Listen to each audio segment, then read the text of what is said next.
years, no series in the ACC has been more exciting than NC State and Duke.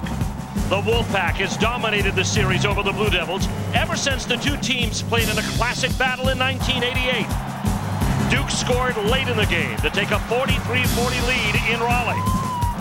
But the Pack stormed back, and with the help of this controversial pass interference penalty, the Pack would come back and tie the game with 4 seconds left, and they haven't looked back since.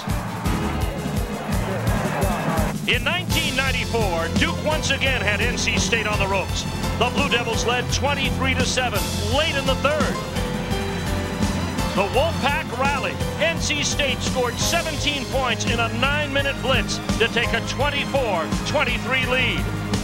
The Blue Devils had a chance for the win, but the field goal attempt sailed wide left, and the Pack survived the Devils once more. Today, maybe it's Duke's turn to start a run as head coach Carl Franks is ready to trade moral victories into wins. A Tobacco Road rivalry like no other. Next!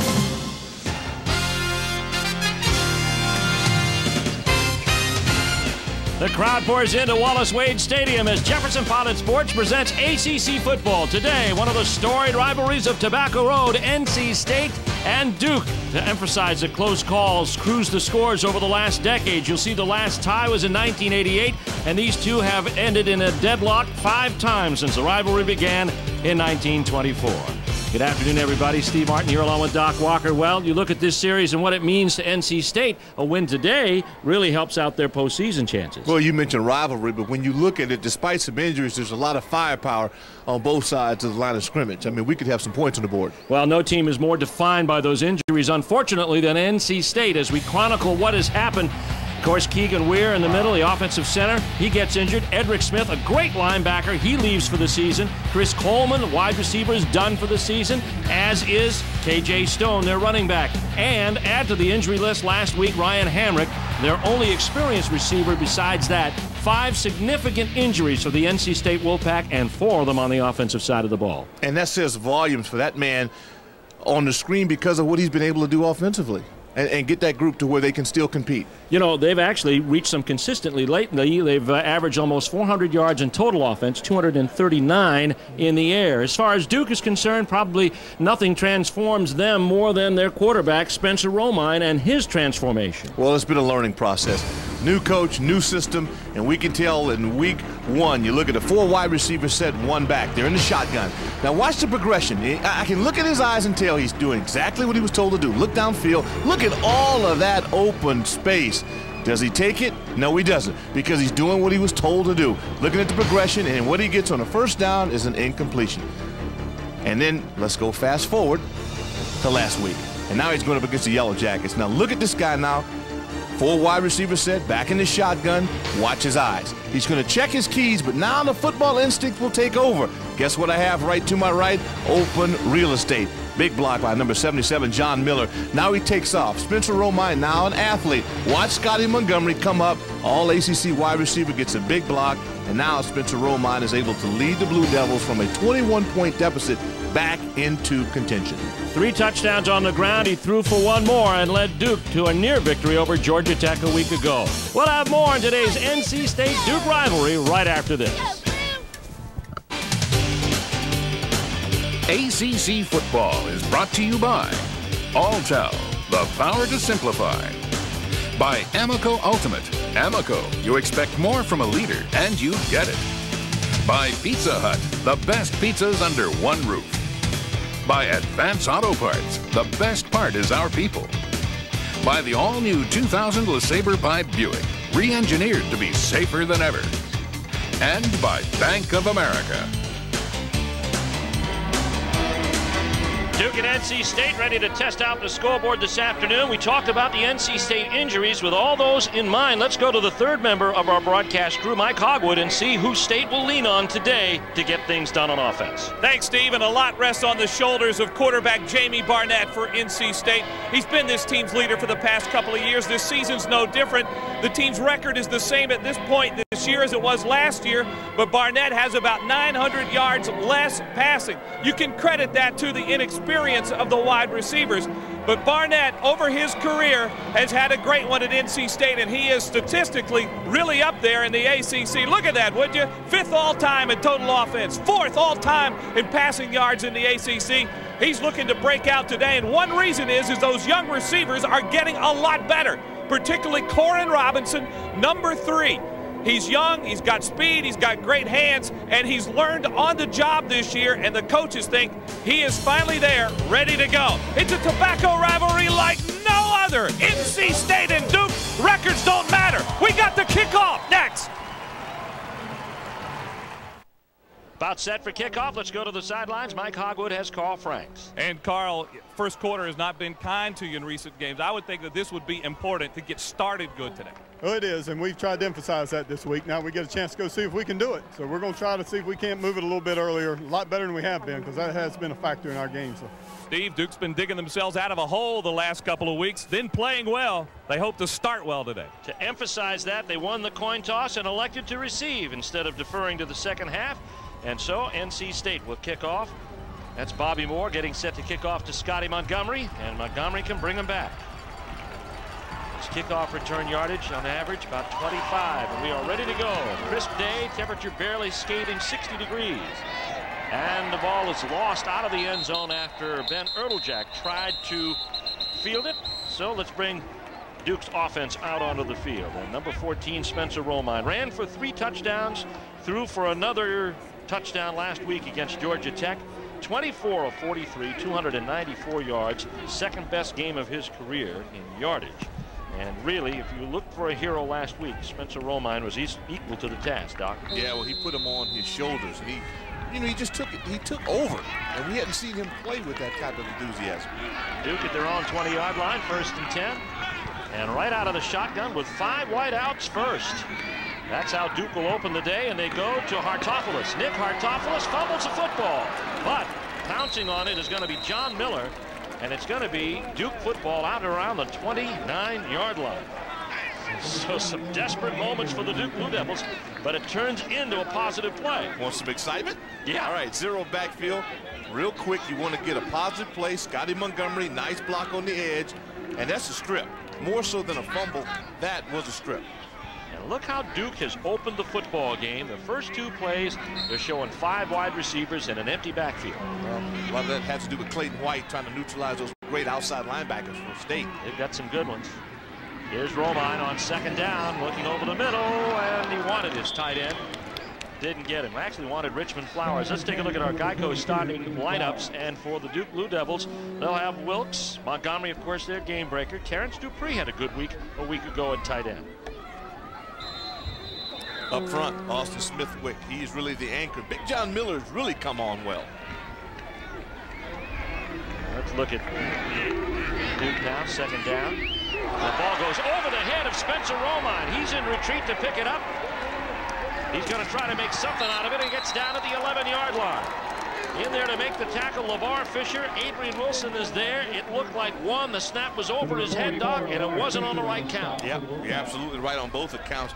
LeVar Fisher, State fans are very happy that he's in the ball game. He's been nicked up. You're right, that ball was snapped out. Troy Andrews had his own idea of when the count was. Spencer Romine does a great job, and once again Montgomery with a chip block to save that possession. Loss of 18, 3rd and 28. And Duke's digging him a hole early. They usually come back. Andrews' snap was strong again, feeling the pressure. The pass is brought down by Flowers. Is it complete? No. Incomplete. It brings the punting unit on, and that is not how Duke and Carl Franks wanted to start this football game. Well, a fumble, a bad snap, and you just get discombobulated. Now here again, no panic, but a 3rd and 28. I mean, come on, and there's Scott, and Scott is a good one. Cornerback for NC State. Being set to punt, this is going to be Brian Morton. You see his numbers on the season, a healthy 40-yard average. Gets a good one out, and it will not be returned because it's going to be downed in Duke territory at the 43-yard line. Turns out to be a 32-yard punt, and the Wolfpack will take over. And that means that we'll see Jamie Barnett. Jamie Barnett stepped on campus on Raleigh 5 years ago, and he did the 40 in 4.9. Now that's good time for a lineman, not for a guy you expect to be a defensive back or a wide receiver. And so Mike O'Kane said, well, okay, I guess he's going to be quarterback, which is what it's in high school. 54 touchdowns later, Jamie Barnett is still standing at the controls and on the verge of being one of the great ones at NC State. 1st and 10. The NC State at the Duke 43. Rashawn Spikes, first play from scrimmage, and he finds an opening on the left side inside the 40-yard line. Again, we go to the Geico starting lineups.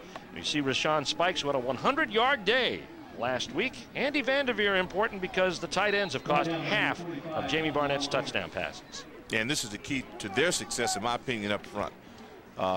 This offensive line, Santos been at the right guard spot. Broyle's been consistent. These guys have size. They've done a great job the past couple of weeks. 2nd down and 4 for the Wolfpack. No score, but NC State operating in Duke territory already. Spikes again, and this one will be close to the 1st down, and he looks like he's got it. As we glance over at Duke's defense, and they've got some big ones up front. Chris Combs, Mike Steinball had a great week last week against Georgia Tech, and we'll see a lot of Gannon Shepard today, among others. And then this group here, attack dogs. Lewis, Knight on the edge, Delamalure and Stallmeyer in the middle. Consistency. And outside, these guys make plays. Hamilton, you know he can do it. Grant, Jones, and Clark, they will tattoo you. Good enough for the 1st down. Brings up 1st and 10 at the Duke 34-yard line. Barnett with Ray Robinson in the backfield. He's been feeling better since his arthroscopic knee surgery. Had a good week of practice, and especially yesterday. He picks up a couple of yards to the 32-yard line. He's brought down there by Gannon Shepard, among others. Ryan Stallmeyer was also in on the play for the Duke Blue Devils. Mike O'Kane trying to make things work with backups at a lot of positions. Talked with him earlier this week. I said, let's go through the 2 deep, coach. He says, well, maybe that's 1.5 at a couple of spots. No, he's done a great job. I mean, his staff, you got to really juggle, and they've done it. They've done it. Picked up some big wins. They beat Clemson 2 weeks ago. Turned the ball over too much in their own territory against Virginia last week in Raleigh. Here comes the pass by Jamie Barnett, intended out there for Peterson. And we got a flag down on the play. Flag looks like it's going to be against NC State. No, it's going to be against Duke. Joseph Ryder and his crew. Let's take a look at Doc's analysis. And, of course, for Duke, it's to try to get in control of the football game early. It's exactly what Mike Hogwood said in his open. They've been outscored 48-3 in the 1st quarter. That won't cut it. And the century mark will be important today. Who gets to the century mark on the ground first will be the winner. First team gets their wins. Looks like NC State now with 3 rushes has already got an advantage in the battle of the Scots. You look at Scotty Montgomery and his old high school mate, Tony Scott, battling for bragging rights for life as the 2 seniors go after it. Let's take a look at the penalty now. It's going to be 15 yards against Duke, and let's see where it happens at the end. There's a throw. Oh, yeah. Yep. Yeah, one of the attack dogs. The Lamalure in that case. Pushes good intentions, just bad timing. Pushes the ball to the 17-yard line. And here comes Ray Robinson turning right. Squares the shoulders and gets inside the 14. Driven out by Stallmeyer, Delamalure. Also over there making the play, Kevin Lewis and Eric Jones. That's a nice gain on the play of 4 yards. Good recovery, too, by Duke. I mean, Bob Trott's defensive group, I mean, they've been put in some odd positions as the offense has tried to develop. They've turned the ball over, and it really has not given them good field position, but they have never let up. I mean, their level will be just as high in the 4th quarter as it is now. They say 2nd and 7 now for NC State. Barnett has Roberts and Spikes in back of him. And off to Spikes out of the eye. And Darius Clark is the first to put a shoulder to him at the 12-yard line. A gain of about 2. Rashawn Spikes was the first guy for NC State to gain 100 yards on the ground this year. Did it last week in a losing cause against Virginia. ACC standings show these 2 teams right next to each other. Of course, NC State with those 4 wins. They win here today. They've got 5. The schedule kind of favors them from here on out.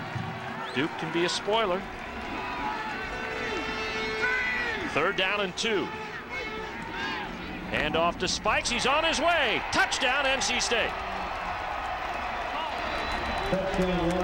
All but one play on the ground for the NC State Wolfpack, and Rashawn Spikes scores from 12 yards out to put the Wolfpack on top 6-0.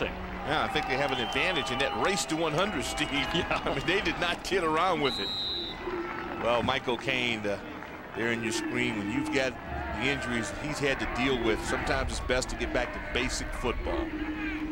Ken Passingham out of the hold of Scott Earwood for the point after. And his kick is up, and it is good. So NC State on the board first. Rashawn Spikes carries the mail over from about 12 yards out. Wolfpack up 7-0. NC State on the board first. Rashawn Spikes from 10 yards out at the 10:22 mark, and it's 7-0. Wolfpack taking advantage of excellent field position on their first possession of the day. Scoring drive, 6 plays, 44 yards, and look at the rushing yards. And that's the key. We talked about it. The first team to 100 should win this, and Michael Cain and his group are off to a pretty good start, and key blocks up from Big John Fletcher kind of opened the way. They're a quarter of the way, over a quarter of the way there on their first possession. Here comes Bobby Moore getting set to kick, and Ertl Jack and Scott Montgomery are going back. Moore kicked it semi-short last time, and now the two switch position in the end zone.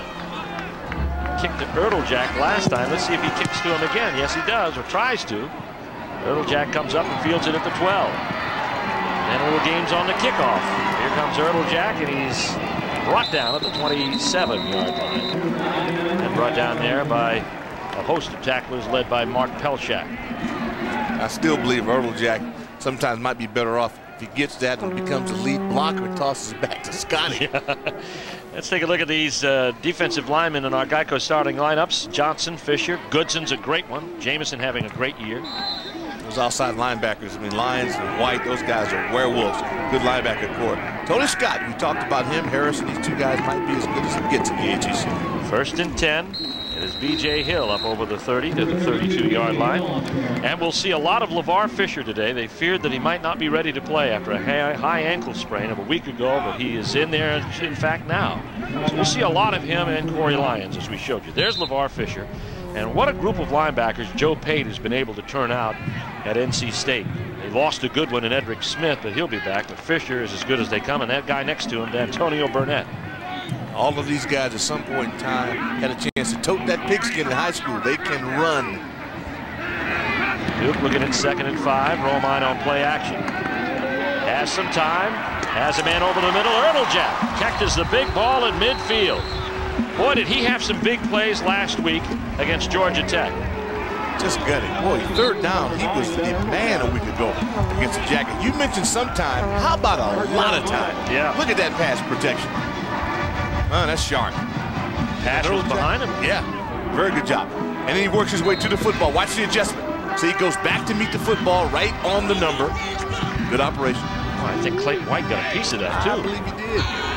1st and 10 near midfield. The lay handoff to Hill. Not much there against an NC State defense that has been exemplary this season. William Pennell gets him just at midfield.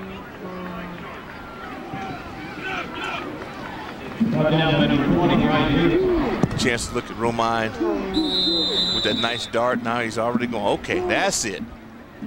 But he said I threw it behind him. Yeah, using the brain. And Ben bailed me out, right? He's a sharp cookie. Make no mistake about it. 2nd down and 8. All in NC State territory. Wolfpack showing blitz. Good blitz pickup. Romine intended there for Richmond Flowers. Covered on the play by Lloyd Harrison. And let's go to the sidelines of Mike Hodwood. Well, Carl Franks had this plan for 2 days to go with that 5 wide receiver set in the first series and to try to surprise NC State. As you know, it didn't work. They're back to their normal set now. And one interesting note is that B.J. Hill is going to see a lot of time at running back today. He has had a great week of practice. He's big, physical, and very fast. Duke started to open some holes for the running backs last week, and their history of success shows that they're more successful when they can move the ball on the ground. Romine on 3rd down at 8. Checks off at the line. Gets it away, blitz is on, they pick it up again. Going up top this time to Ertl Jack, and he overthrew it. Covering on the play, Tony Scott. A flag, however, down in the Duke backfield at the 44-yard line. That might explain why He was so far away from the football. All right, let's see if we can figure it out. Nice little slant move there. I like the little wiggle. So he's open. There's no contact there. And you look at Romine. Romine had a ton of time.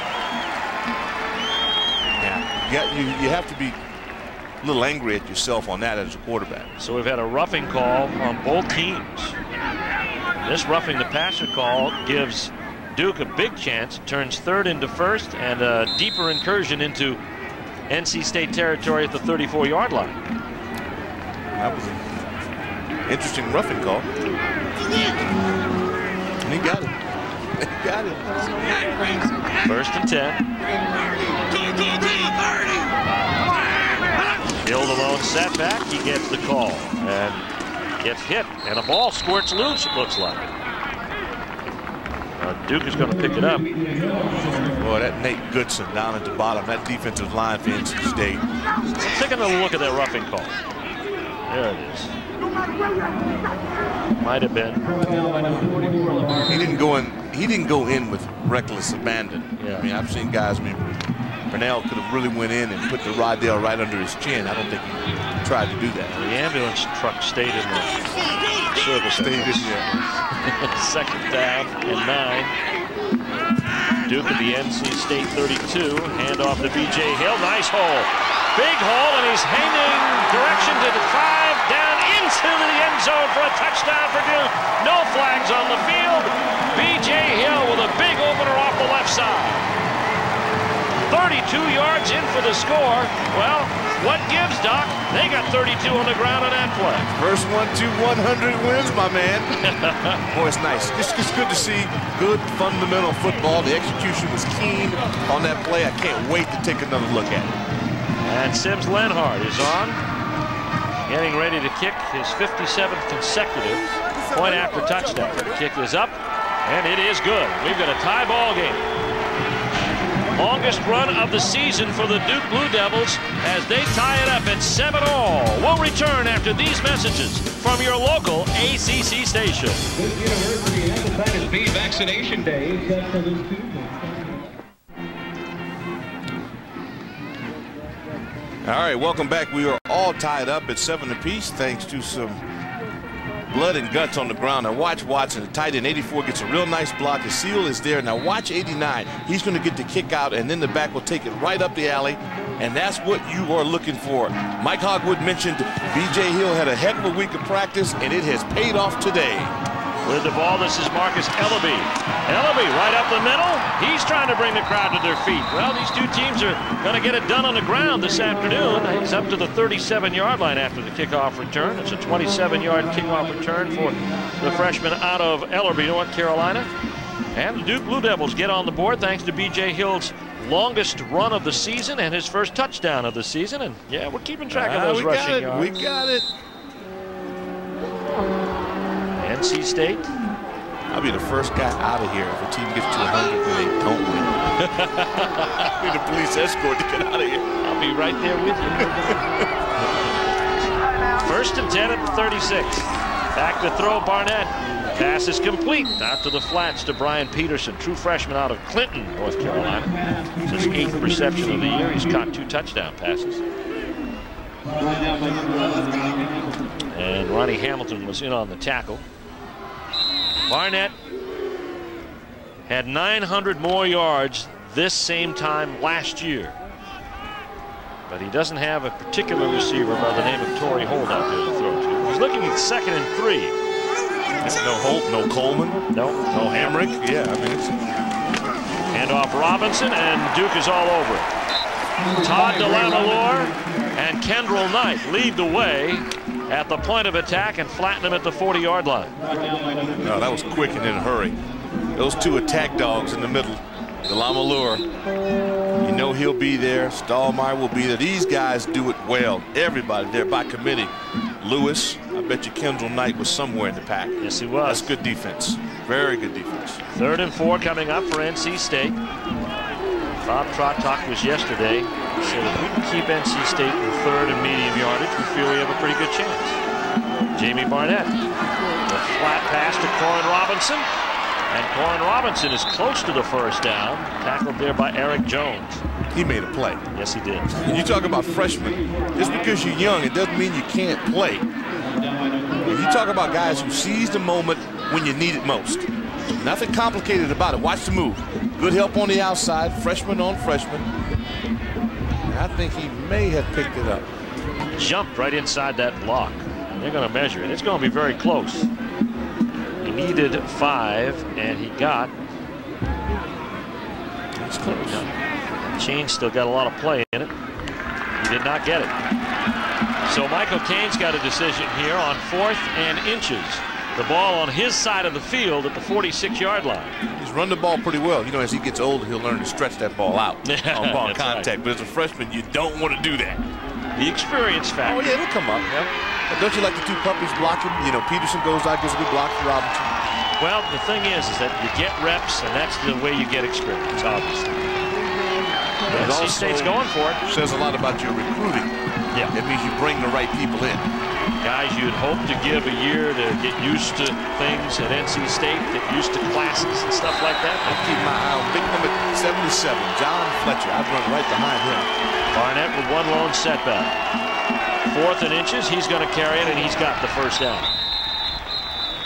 Jamie Barnett makes it 1st and 10. NC State at the NC State 47-yard line. And let's take a look at our Pizza Hut scoreboard here in the first half on this busy football Saturday. Big game out of the Big Ten. And Ohio State and Minnesota having quite a game. Boston College. Canes. Michigan and Illinois going at it. Marshall playing Buffalo in the first.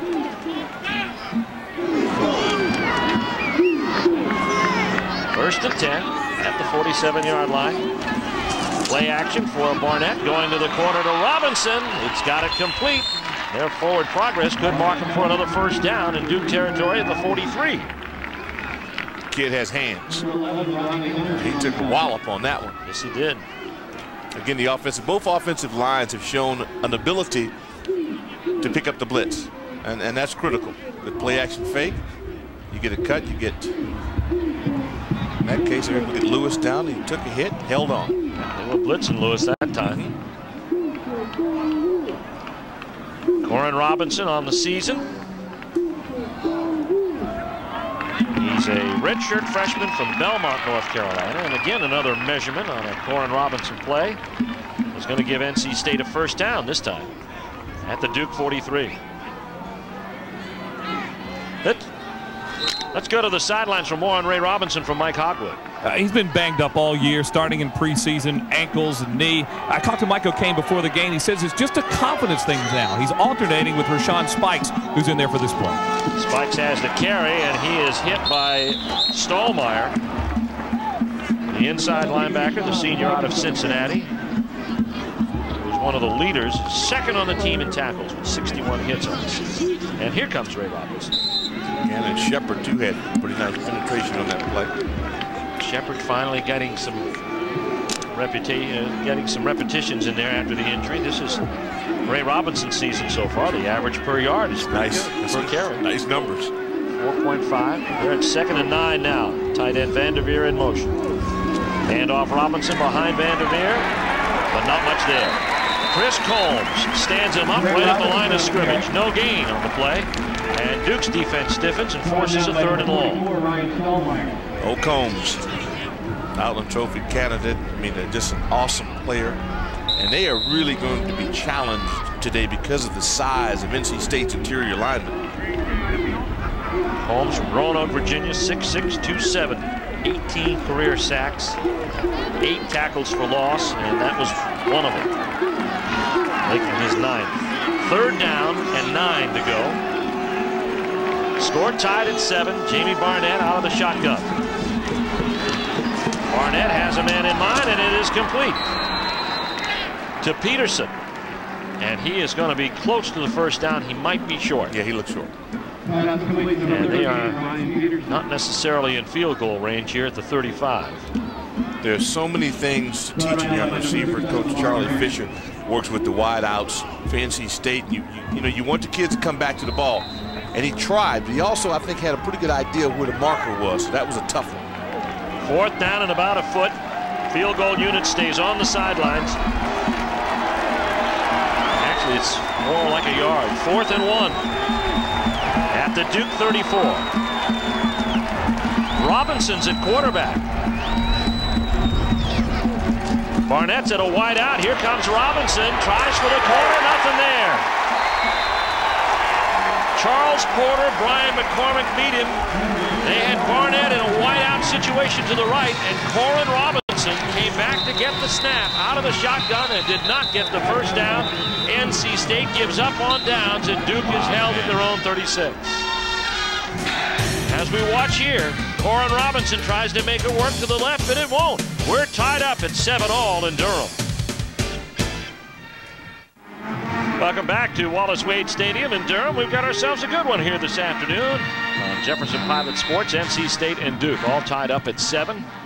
Unusual play for the Wolfpack. They put Coryn Robinson at quarterback on that 4th and 1 play. He did not play it in high school. And tried to pick up the first down. Now Spencer Romine is checking off the line of scrimmage.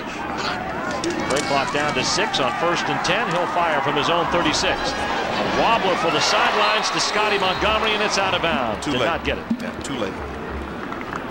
Covering on the play, Adrian Wilson, sophomore from High Point, North Carolina. See, Scotty's open for 5 yards, but you got to release the ball a lot quicker, and then give a guy like Scotty a chance to catch and run. The ball didn't have enough zip on it, and that allowed Wilson to catch up. Yeah, he held too long. You can't hold against these quarterbacks, Harris and Scott. Some of the best in the league. 2nd down and 10. Latavius Wilkes is a lone setback behind Spencer Romine. He gets the pitch, tries to turn it upfield, and is brought down. Antonio Barnett, Clayton White, and Nate Goodson stand him up. It's going to be a gain of about 3 yards out to the 39-yard line. Antonio, he got. Well, he was there. You love those inside backers that don't overrun plays. Now you see Jameson as well. A lot of guys overrun plays from his spot. He didn't. You know, he gauged it right, got off the block, and made a play. Well, Brian Jameson right at the point of attack, man. He didn't give up ground. People compare him to Carl Reeves, who excelled at NC State several years back. 3rd down now coming. Romine in a passing situation, puts it up, goes downfield for Flowers, and it's knocked away by Brian Williams. Flowers has speed, but you don't want to throw right into the strength of the defense. I mean, if Brian Williams is there, then you want to go away from him. Go away from the free safety. That was dangerous. I guarantee you, Coach will talk to him about it. There again, you get a chance to be the quarterback. See, you hold it. He made up his mind. He wanted to go deep, but 29 right in the middle of the field. Brian Williams never, ever left center field. Ryan Morton getting ready for his 2nd point punt of the day.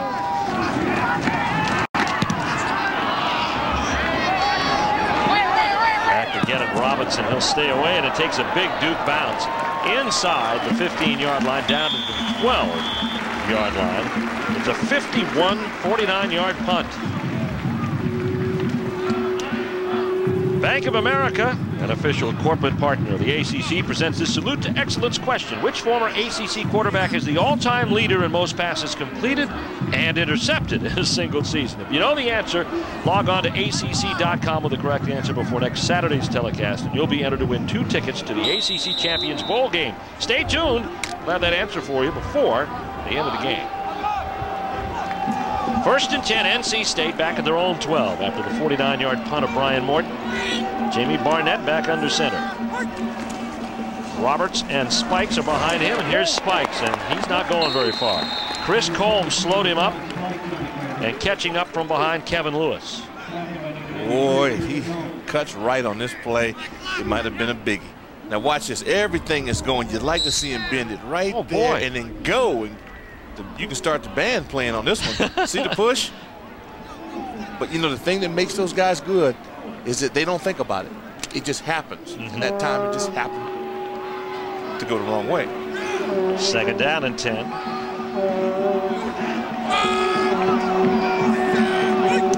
Robertson spikes again, lined up in the eye. This time they try to turn it to that side, but Duke shuts it down there. Delamalore is there to meet.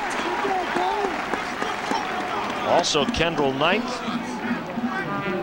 gets up from the pile as well, and Duke is shutting them down on defense. Gang tackling. We've seen a lot of gang tackling going on both sides. Both defensive units are really into this. And it happens all week long here. All the talk, the media pumps up the offensive units. These guys on the defensive end have shown their presence. Here comes NC State, 3rd and long again. Barnett and Robinson and Peterson in the wideout set. Looking to the left, pass is complete to Peterson. He shakes off one tackler. He's still on his feet at the 25 and driven down there by Eric Jones and Kevin Lewis.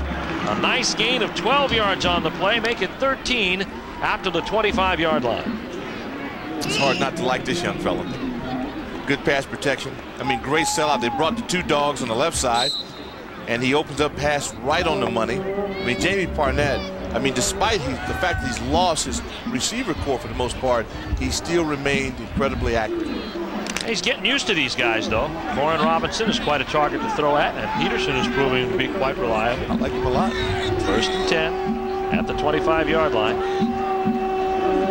And Jamie Barnett's going to call for a timeout. Didn't like what he saw, didn't like the play call he was in. And with 11 seconds left to go here in the 1st quarter, he will call a timeout and go to the sidelines to talk things over. There's assistant head coach Robbie Caldwell along with him. Join us next Saturday. We'll head to Winston-Salem when the Clemson Tigers pay a call on the Wake Forest Demon Deacons. It promises to be a battle as both of these teams are putting themselves in position to go to a postseason bowl. It's the Tigers and the Deacons, and it's next Saturday at high noon from Grove Stadium in Winston-Salem, right here on Jefferson Pilot Sports. The Deke Freaks will be waiting. And look at this. This was the hairdo I had back when I was 16. Clemson and Wake Forest next Saturday. Those guys will be anxious to see it, I think.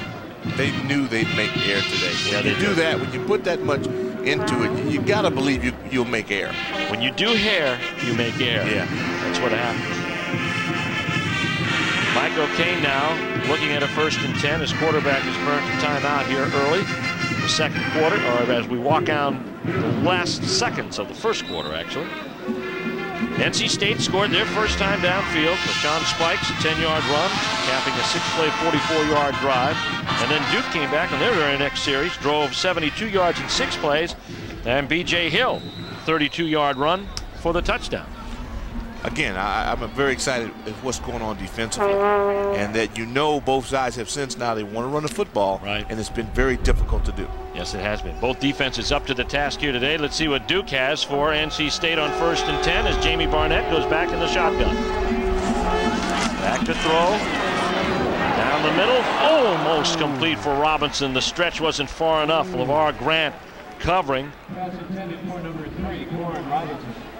And that's the first incompletion thrown by Jamie Barnett this afternoon. He hit his first 5. He tapped his chest and said, "My bad. Now let's figure this out. Is this alligator?" No, that's a great effort. He's going for it. Alligator. Well, that's what our Scott Snyder, our producer, I hear him yelling in the back, "Alligator arms!" No way.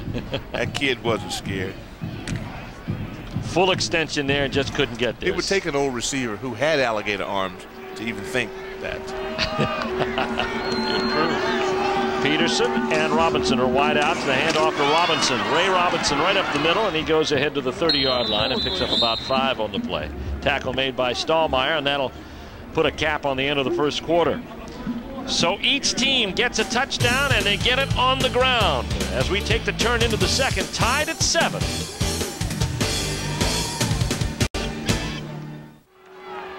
Welcome back to Durham. Jefferson Pilot Sports presentation of ACC football. Steve Martin, Doc Walker, Mike Hogwood here. Wallace Wade Stadium tied up at 7. NC State with the football as we start the 2nd quarter. Pass to the flats is incomplete. Intended for Eric Leak, and a flag down on the play. Lamar Grant was a little too close on the back of Eric Leak on that 3rd down and 4. Lamar was physical on that play. Question is, could the receiver catch the ball? And the word is yes. Word is yes. We like the tight coverage. Well, let's figure it out. See, he reads. There it is. Well, yeah, and again, the route, it was almost like he tried to run a hook. He didn't separate it, and he was tugged a little bit. On the defense, spot foul, automatic first down. Automatic first down brings the ball out to the 36-yard line, where it is 1st and 10 for NC State. A penalty helped Duke keep their drive alive, a roughing penalty on 3rd and 9. And let's see what this will do for NC State. Back in their own territory at the 36. Patterson is split wide to the top. Coryn Robinson and Peterson to the bottom side. One setback is Ray Robinson for Jamie Barnett, and it is Robinson into the hole, but he is right into the face of Chris Combs. Wow, you talk about rejection. Let's take a look at our John Hancock first quarter stats, and the rushing yards of what we're watching here. Yeah, first team to 100. NC State leading in that race right now. Time of possession in their category. Peterson, the leading receiver in this ball game, true freshman with 4 catches for 31 yards. You mentioned penalties. We've had 2 roughing penalties on linebackers, hitting quarterbacks, and PI. So penalties have definitely swayed this game. 2nd down and 9. Barnett play action. Has good protection, has time, gets a good ball out to Robinson, complete at the Duke 21-yard line. About 43 yards downfield, and that sets up NC State in Duke territory. Boy, the way that ball hung in the air, I thought Ronnie Hamilton might have made a break on this. The play action fake is a good one. Oh, Roberts, he steps up. You like to see that out of the running back. See the separation? This kid can run. Yeah, and Ronnie did a good job. He came in. He just couldn't close the cushion. And you look at Robinson. Robinson is 6'2". He's 200 pounds, and he can scoot. Caught 4 balls for 104 last week against Virginia. 1st and 10 NC State. Handoff spikes, and they hold a town meeting over it. Forget about it. Yeah, Porter and Combs said no, and we have a flag down. At the 21. Spikes was headed in reverse at the 25. And this will add insult to injury against NC State.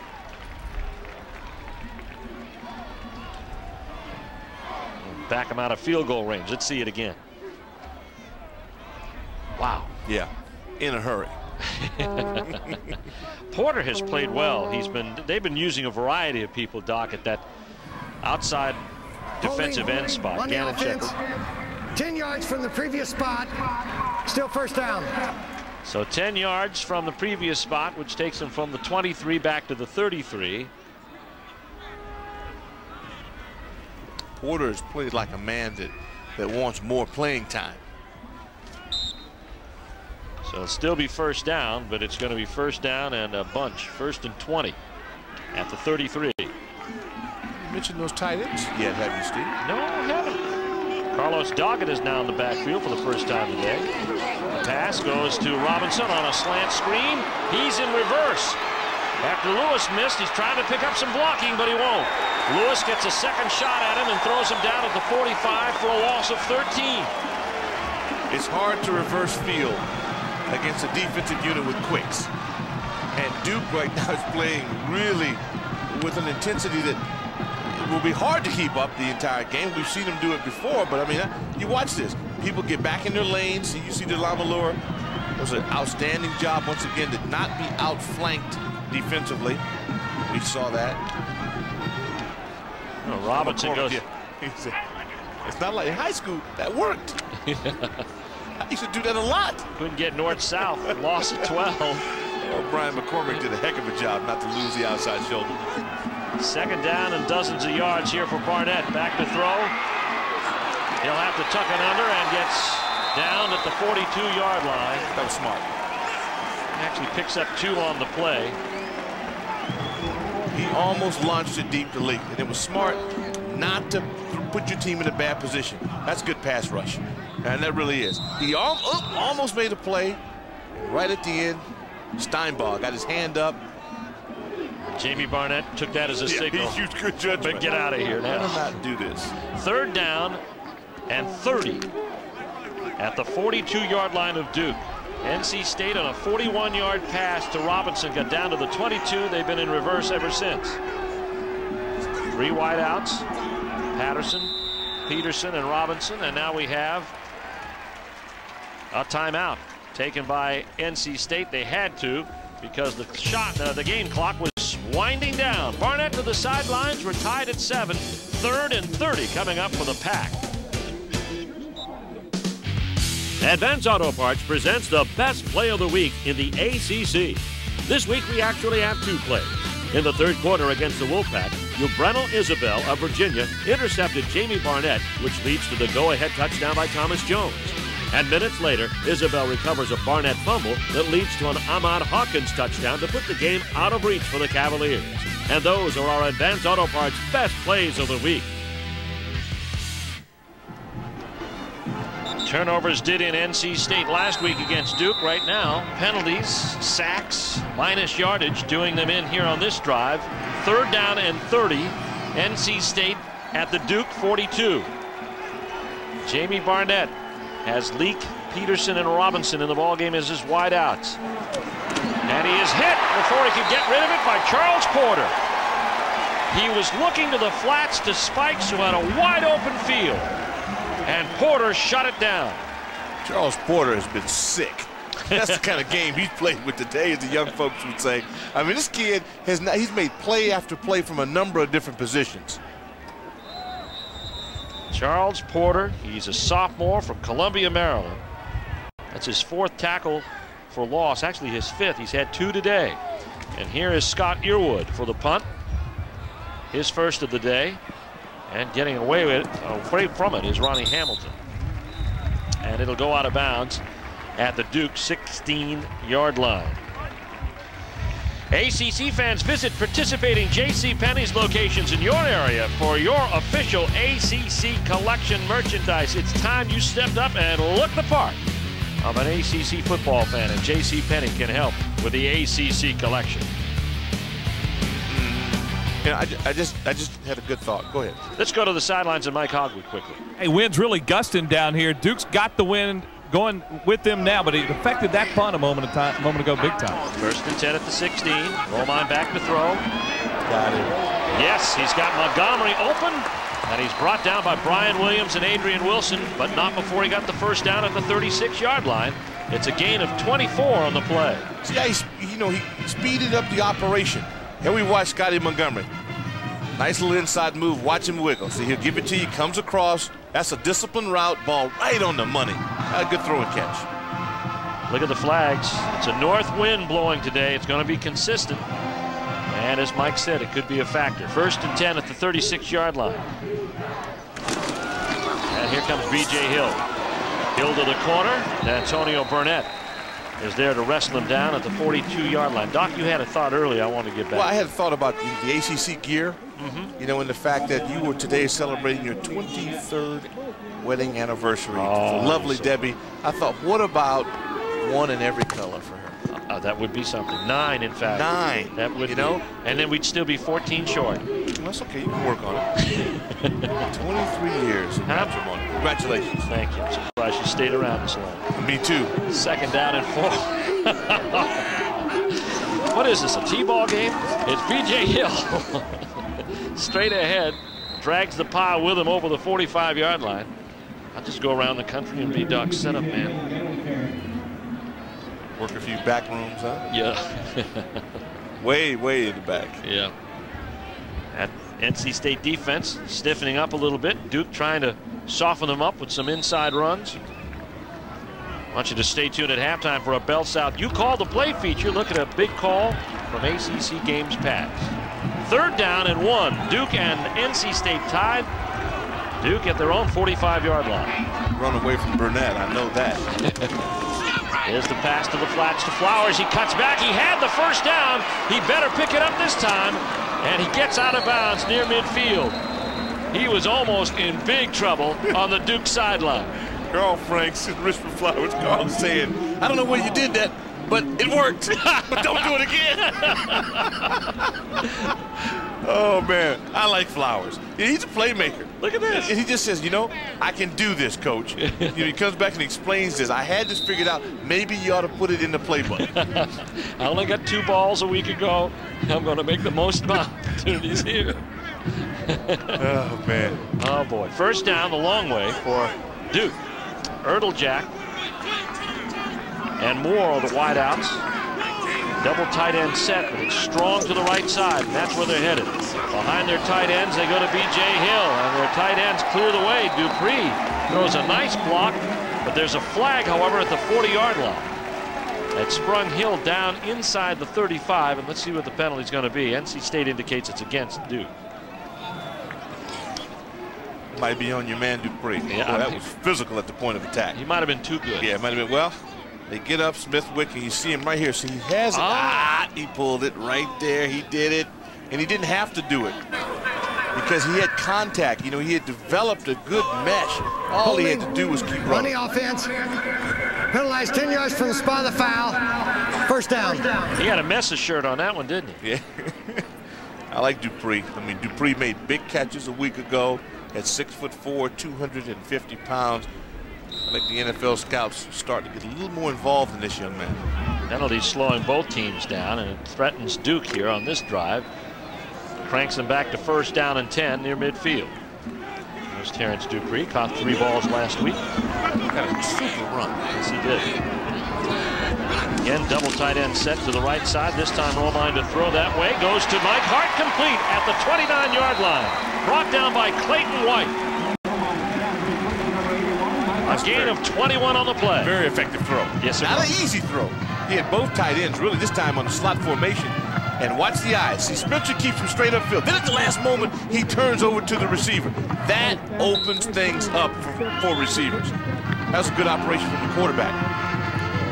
First and 10 at the 29-yard line of NC State. Duke driving. Handoff goes to B.J. Hill, and there's not much working room there.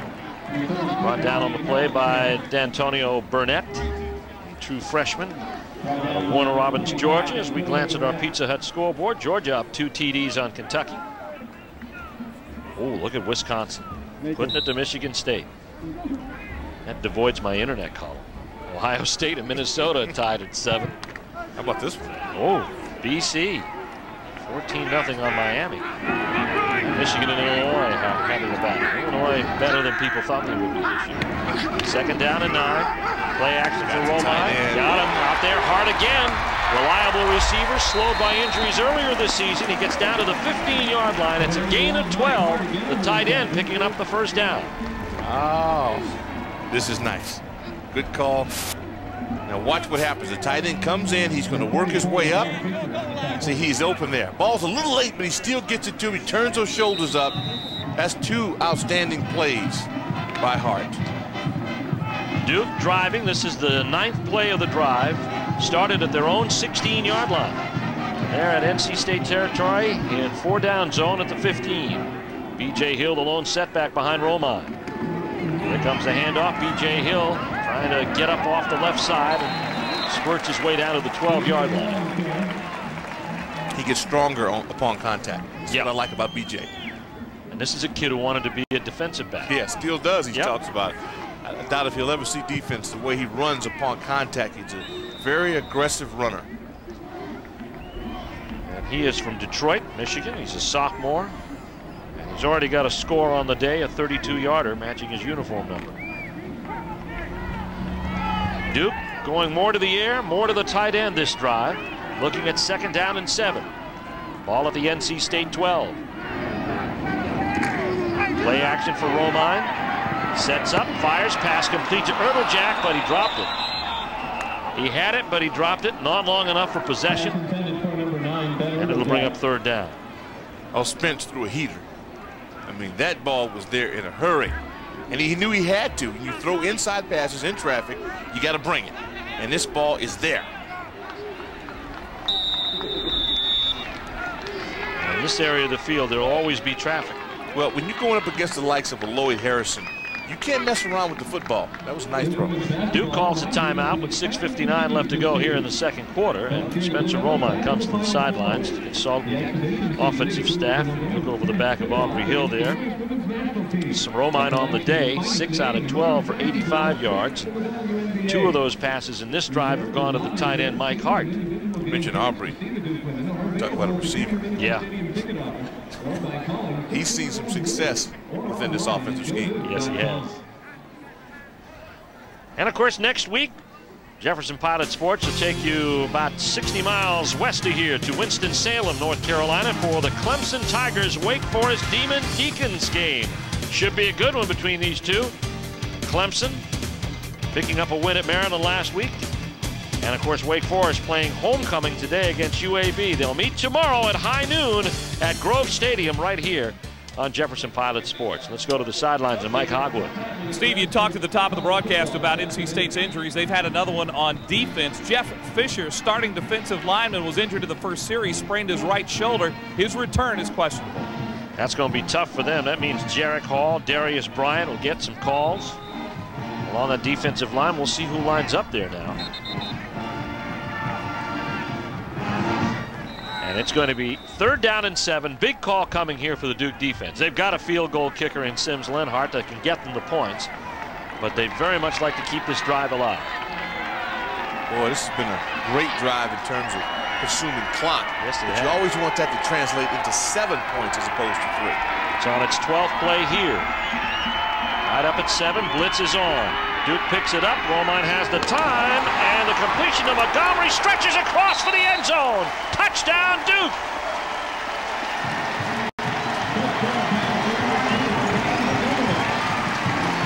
Scotty Montgomery. Poise under pressure. Pulls down his 11th career touchdown pass and puts Duke on top.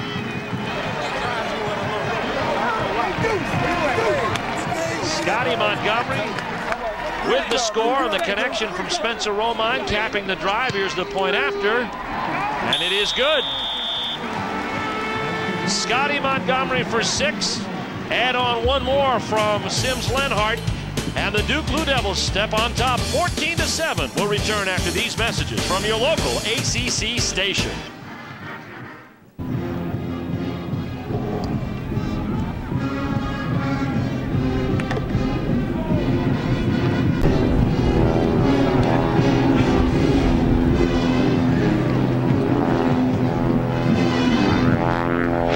Morton, Duke has just stepped up 14-7 over NC State. Watch this, it's going to be an A-gap blitz right there, and watch B.J. Hill come up and take Brunette. That is 205 pounds on 235 pounds. Hill makes it happen. Watch Montgomery with the catch, the stretch, and the score for the Blue Devils. And Marcel Huff guarding there in that situation, but couldn't get enough of Scotty Montgomery to keep the stretch out of the end zone. Drive, 10 plays, 83 yards. Montgomery pulling down 2 of Spencer Romine's 5 completions in the drive. He threw for 70 yards. The kick is pulled down here by Patterson. And Patterson turns it all the way to the 20-yard line. It'll be 1st and 10 for NC State, but for the first time today, the Wolfpack trailing the Duke Blue Devils. I like the way Patterson runs with those kickoff returns. He is not shy. Out there north-south in a hurry. Hits it. He's a true freshman out of Morganton, North Carolina. Was a defensive back. You'll see him later on in this series probably come in as a wide receiver. Coryn Robinson is in there now, along with Brian Peterson, true freshman. Out of the eye. Here comes the option. Barnett will keep it. First time he's run it in that fashion today and gets some room up to the 26-yard line. Todd DeLamalore is there to bring him down along with Kevin Lewis. You mentioned he doesn't do it a lot, but he's good enough at it. That time he ran a little influence. He got Gannon Shepard to bite just a little bit. It was enough for him to get around the corner. Gain is 6 on the play. There's Shepard. Shepard and Charles Porter have been very productive out of that defensive end spot today. You see Noah Wilson is in the nose guard, giving Mike Steinball a blow. I think Coach Shep's going to spend a number of Sundays working for a living as well. He's just getting better and better and better. Great size, hasn't he? 2nd down, Barnett to throw. This time to the flats. It is complete. No, incomplete. Robinson probably looking back at that sun. Guarded there by Lamar Grant. Lamar Grant, we talked a lot about this. His return back to this Blue Devil defense. Missed a couple of games, but he never stopped practicing. The guy he's gifted. He can make plays in the secondary. And he strips that. Yeah. Good play by Grant. Third down coming now for NC State, and 4 at their own 26-yard line. Duke's defense has been pretty stout the last 2 series. 3 wide outs out of the shotgun. Barnett to throw. Wants his back. Spikes out of the backfield. Spikes straight ahead. Has the first down and more. Headed down the sidelines with 1 man to beat. Looks like he's going to go all the way. The official falls. Touchdown, NC State. A 74-yard run and pass connection for Rashawn Spikes, his 2nd score of the day. How did you figure that? You talk about short pass, long run, and it helped Little Buddy's system. He had a monstrous block on the outside to open things up for him. And this will bring Kent Passingham on the field, but we may have a stoppage here for a moment. Let's look at the play again. Not a lot to it, but it's an awful nice effort out there by Eric Leak. Eric opens it up, and you just don't imagine this all the way down yonder. And there you see the official has fallen, and he's going to be tended to. Okay, let's watch this. We circle the official. Let's see, does he run into that turf? Got it. Yep. He was running on there. There's turf on that strip down the sideline. I had that happen. I mean, any guy who's played this game a while has had that happen. Because he looked good running down. It's nice form. Yeah. And it just, we should call it those munchers. We should call it the turf munchers. They come up out of the ground and pull you down. So we didn't break anything, man. That was a nasty fall. It is a nasty fall. NC State is setting up for the point after. And the official, we're trying to get which guy that is and which official that is going down the sidelines. Remember the side judges. The side judge here is Van Golmo. So if that is correct, that might be him. We'll await that. Here's the kick by Passingham. And it is good, and that ties it up at 14-all. A 74-yard pass play from Barnett to Rashawn Spikes. His 2nd score of the day ties it at 14. Down on the sidelines, you saw referee or side judge Angie Bartas. He has ruptured his patella tendon in his knee. That's a very serious injury. Now what's going to happen is there is a plan for this. When you're down a referee, they go to what's called 6-man mechanics, and there are 6 officials on the field. They know exactly what to do and how to officiate the game with just 6 guys. I tell you, he's lucky he didn't do any damage to his arm. You better believe it. Oh, Montgomery fields the kickoff at the 12-yard line. Tied up at 14. Montgomery threading his way through. It's out to the 32. The ball falls on the ground, but it was blown dead at the 32-yard line. There's no cushion on that side of the AstroTurf. No. And that is. It's out there to control the mud, so there'll be no mud because that's where most of the players and the coaches tread around. It is very painful. Now, I understand he was a late add to the crew this morning. They had he's the side judge. See the turf shoes? So he's got the turf shoes on, which is good. You see the turf shoes, which grab, and you get there and you don't have any surface on it. Boy, that is tough. 1st and 10. Duke at their own 32-yard line. Spencer Romine brings them out and hands off to B.J. Hill. Hill's been running effectively and continues to do so. Up over the 35, and he's out to the 36, maybe the 37. A gain of 5 on the play. Coming up to make the tackle is Adrian Wilson, the sophomore from High Point, North Carolina. Duke is a lot more physical on offense than we've seen. Yeah. I mean, they have made up their mind that they are going to attack the edge. Dupree, Hart, and Watson, those 3 tight ends, have really been in the thick of things, and they've been blocking well. We saw them in the 3rd quarter last week against Georgia Tech, Doc, really take control of the football game. And that gained a lot of confidence for them, and I think we're seeing that pay off here today for Duke. It helps this offense flourish. Yep, 2nd down and 5. Hand off B.J. Hill. Follows the block of John Miller and gets out to the 38-yard line. Smithwick also led him out of the hole. And coming up to make the tackle is going to be LeVar Fisher and Clint Johnson. B.J. Hill gives him a bigger back, and I think it just works better within their scheme. The byproduct will be their pass offense, which eventually they'll try to get one of those play-action passes over the top. And we may see one right here. 3rd down and 4. Duke and NC State tied. Flowers and Montgomery to the top. Double tight end to the bottom side. Romine to the top, passing for Flowers, and how he caught it, I don't know. Harrison was all over it. Coverage as good as it gets to the 49-yard line. It's a gain of 11 for the first down. This kid is exciting. He really is.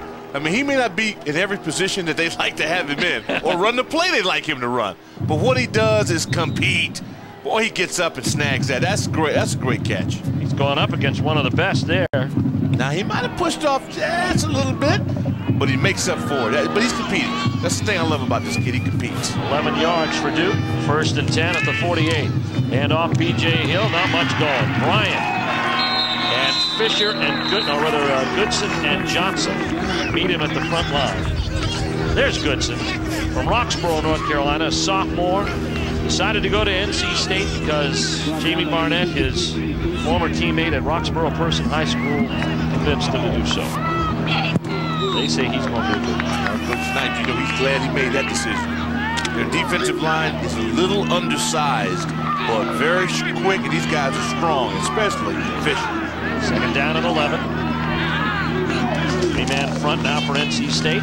Passing situation for Duke. Romine's pass is tipped. Intended for Kyle Moore. And it looked like Clayton White got a hand on it. Jamie Barnett, by the way, on that touchdown pass to Rashawn Spikes is now tied for 2nd in ACC history in touchdown passes with 55. Ben Bennett, I know he's somewhere around that as well. I like Moore. I like the way he runs routes. As Kyle Moore continues to develop, this offense has a chance to really skyrocket. This kid runs excellent routes. Did he take a shot in the back from Brian Williams? 3rd down and 11. Score tied at 14. Back to throw Romine. Pump fake, goes up top. Flowers all alone at the 20-yard line.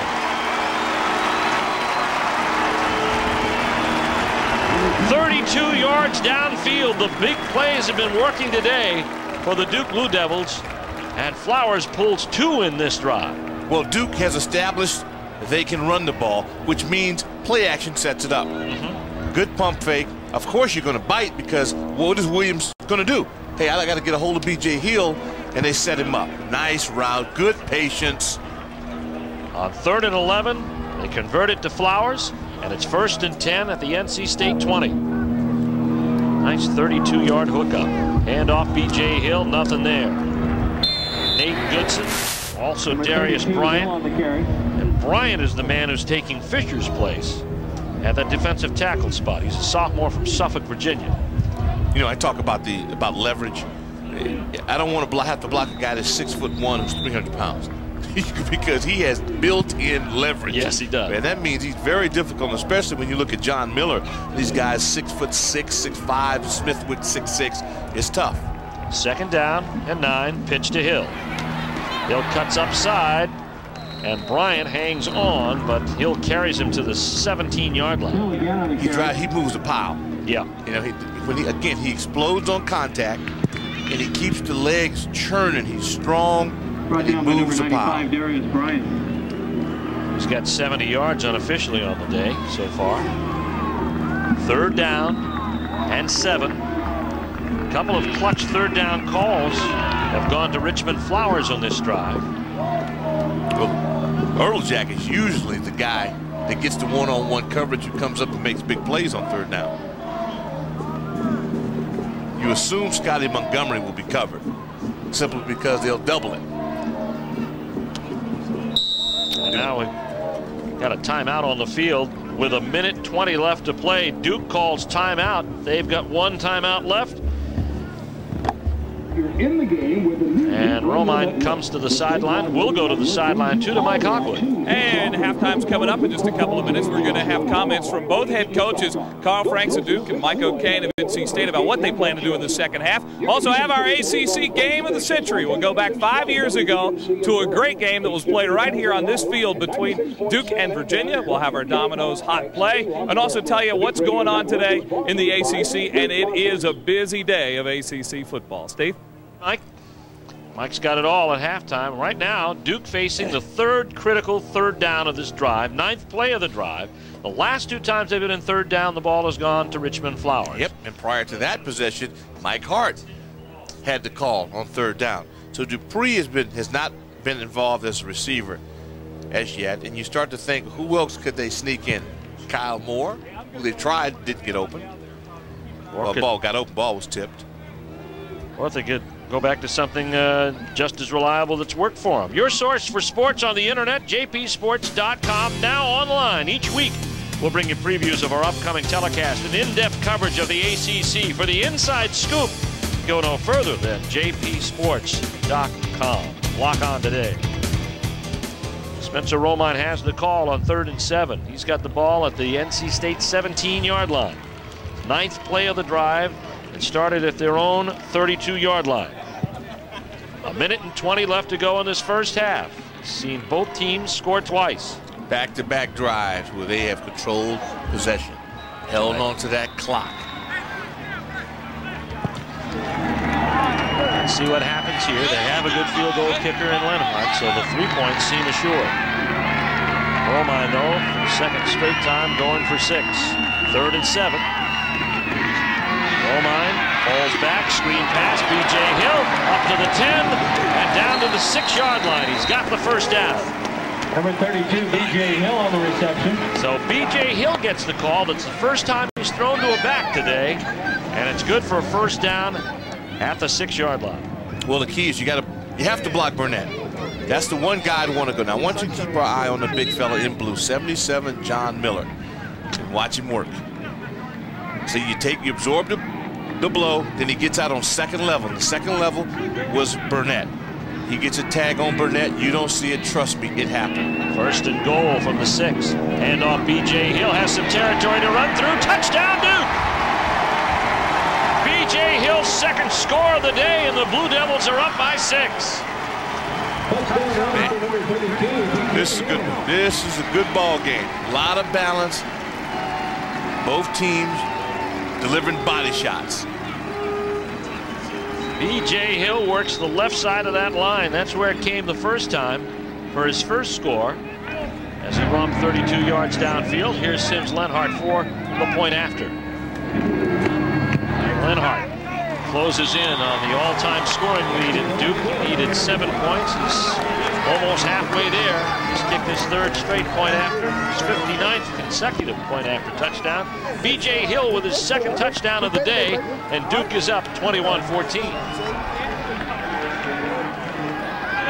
You mentioned that left side. They found some success. Wes White, Sean Lynch. Real nice explosion off the ball by Andrews. And then he's strong. I can't say it enough.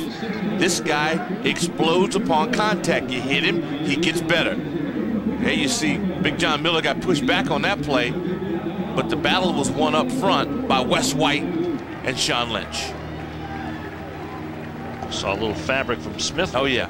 That's okay. Yeah. See, as long as you don't let those red shirts get on it. And look at White. See, Wes White, 76. That's very well done. Holding up LeVar Fisher. Fisher's a player. Yes, he is. You're good to get him out of there. And Wes White did the job that time, and clearing the hill, or clearing the way for the hill. B.J. Hill, 14 rushes, 76 yards. What's up, man? Good average on the day, and 2 touchdowns. Close to that century mark. And as Duke said, as Doc said in his analysis, first 1 to 100 on the ground wins today, and that could be the tale, because NC State in the last couple of drives, even though they scored on a 76-yard pass play. I think it would happen in 1 half. No. A lot of football left in this one. Here is Ellerby at the goal line. Marcus Ellerby, and there's a hole. There's a hole and a block and a nice field position up to the 47-yard line of Duke. Man, fireworks. Set the stage for Jamie Barnett with only 51 seconds on a timeout remaining. Well, there's an attitude to this. If you're a good kickoff return guy, you have made up your mind that you are fearless. And there's just there's no blue shirt within the vicinity. Heck, if it were flag, he'd still be going. LRB, a product of that outstanding Richmond County, North Carolina football program that has won the 4A championship in the Tar Heel State the last 2 years. It's so good it had a whole town named after it. Barnett back to throw. Pass complete to Robinson. A little slant, and he's brought down by Delano Lore, short of the first down at the 41-yard line. Gain of 6. This is not NC State's best field position of the day. It came on the first drive, and they scored 6 plays later. About another 20 to get in range. Here's the pass. It is complete to Leak, but he caught it on a knee, gets the first down. That'll stop the clock momentarily while they move the chains with 24 seconds left. Remind you that NC State has only 1 timeout left. Mike O'Kane. Peterson on Grant. I don't like that matchup. I'd look in the slot. Clock starts again, and Barnett downs it. And that'll stop the clock, and they'll still have that timeout and 19 seconds left. And as you mentioned, Doc, they're still a little bit out of field goal range, especially considering the fact that Kent Passingham has only kicked 3 field goals, and his longest has been 30. Yeah, so I mean they've got some room to make. I'll bet you that if they get those matchups again, they will come out and take advantage of Robinson inside on the safety. Eric Jones had him in the slot. Yeah. You really like that because then you got the whole field to work with. You have your outside guys run short, and you can give him a corner, a post corner option. There's former Duke coach, current Florida coach, Steve Spurrier, as they celebrate the 1989 Duke football team. Champions of the ACC that year. 2nd down and 10 coming. Barnett to throw. Has some time. Has a man out there. Vandermeer is tight end, but he couldn't come up with it. First time to go to the tight end today. And that would have been excellent for NC State at the 10-yard line. That stops the clock with 15 seconds left. You know, Andy would have had his 9th grab of the day. And you look at that, Jamie threw it off his back foot. It was close, but that's a difficult catch. You got a Duke player down. Ronnie Hamilton is down at the 6-yard line. Duke's managed to stay relatively injury-free on defense this year. And Hamilton appears to be in a lot of pain. We've already lost an official today. And they developed some depth. Quentin Holly started while Grant was out. Josh Kreider's seen a lot of reps this season, backing up Eric Jones. We're going to have to use somebody here, at least for a moment, while Hamilton gains his senses. Clock is stopped with 15 seconds left. NC State has a timeout. They're staring at 3rd and 10.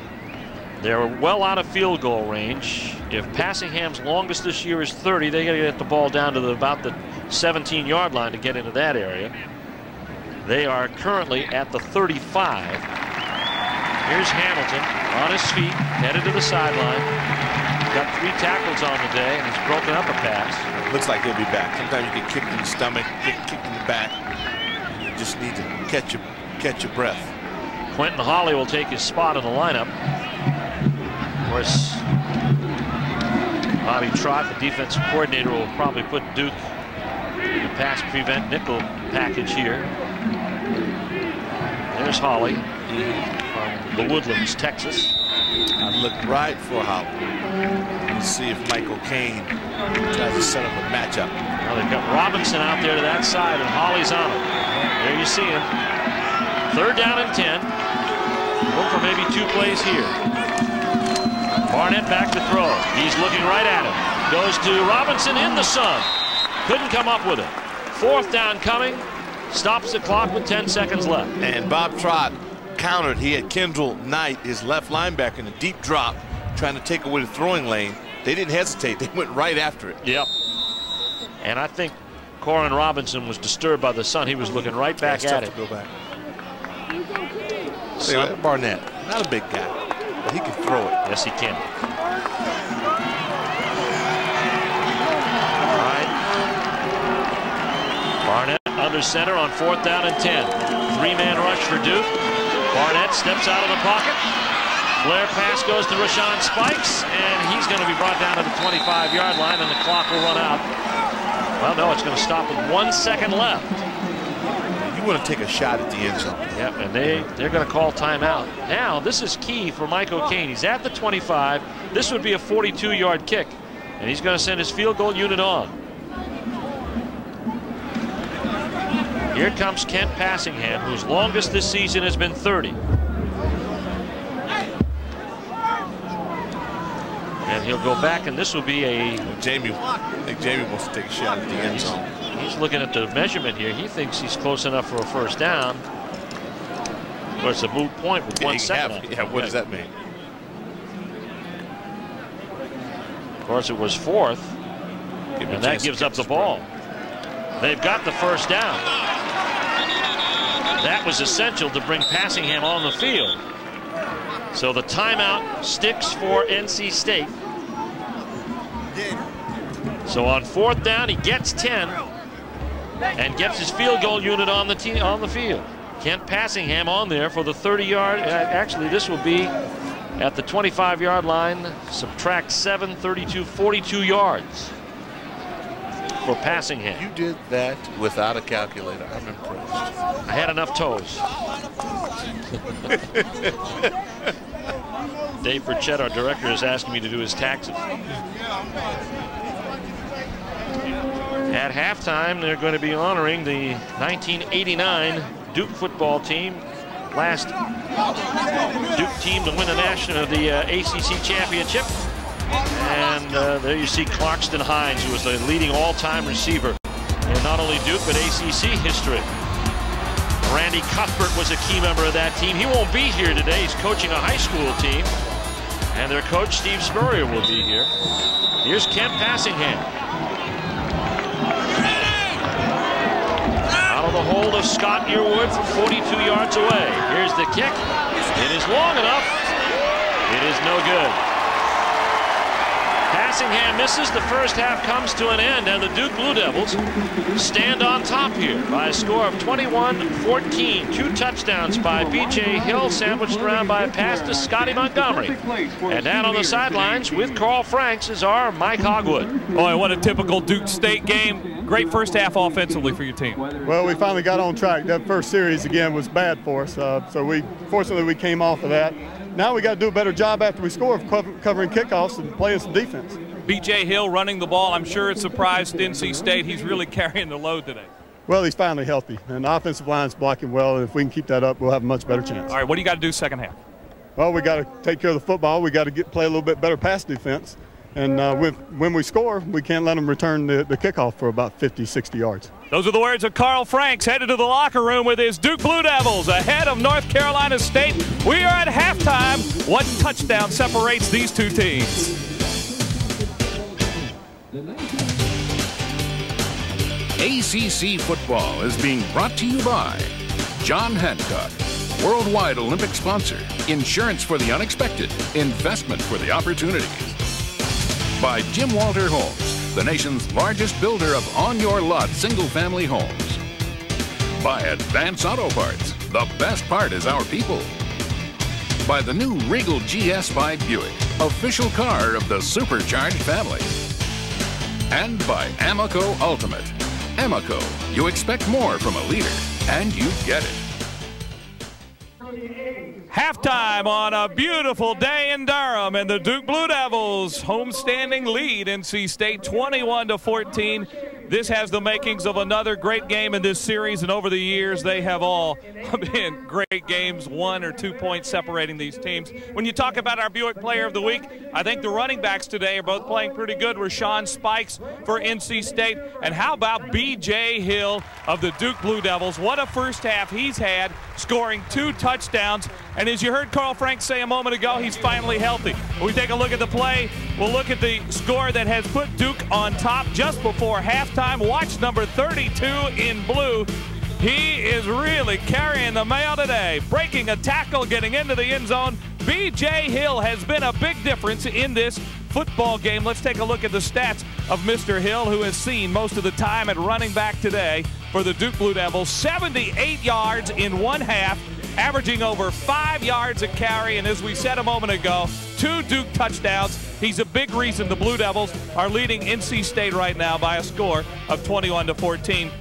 But don't discount Rashawn Spikes or Ray Robinson of NC State. We saw Spikes with a big play in the first half, and they are certainly capable in the second half of breaking it as well. The running game playing a big part so far in this traditional Tobacco Road rivalry. Well, each week at halftime, we like to go back in our archives and dig out a game that was really a nail-biter, one of the great ACC games past. We're going to go back 5 years. This very field, Virginia and Duke took it right down to the wire.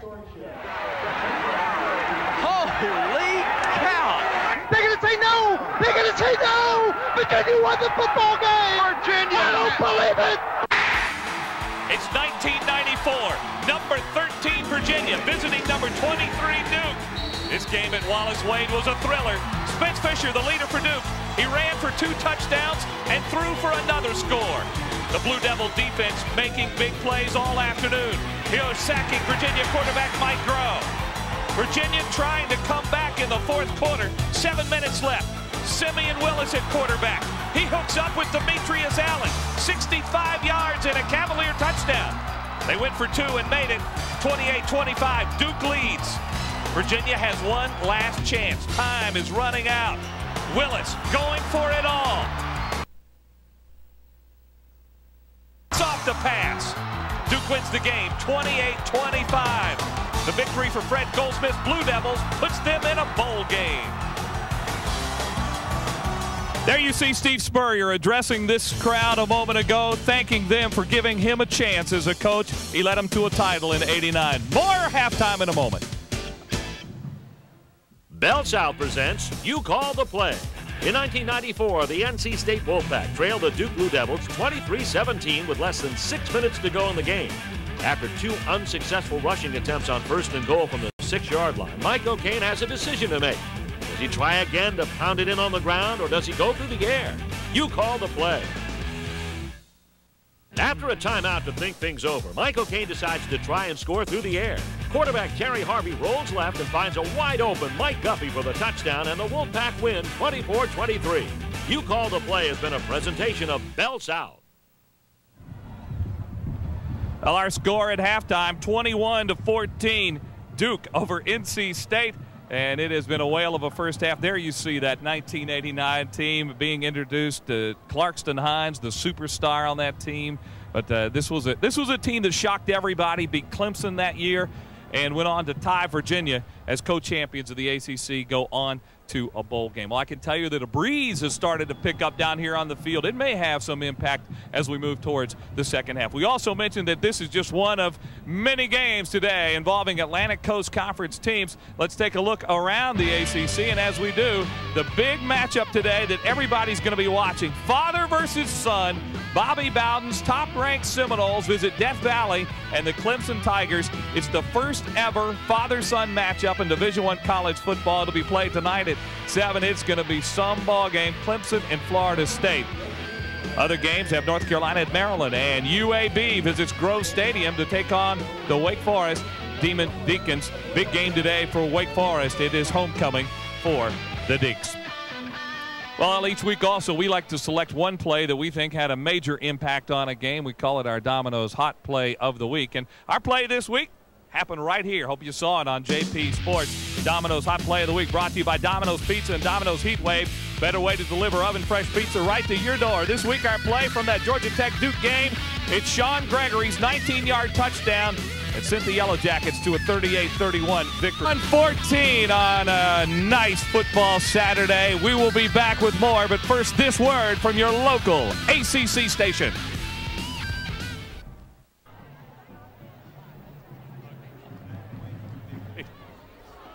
For the latest in ACC news, game statistics, coaches' post-game interviews, and live audio of the ACC Coaches Weekly Press Conference, log on to the ACC.com, the official site of the Atlantic Coast Conference.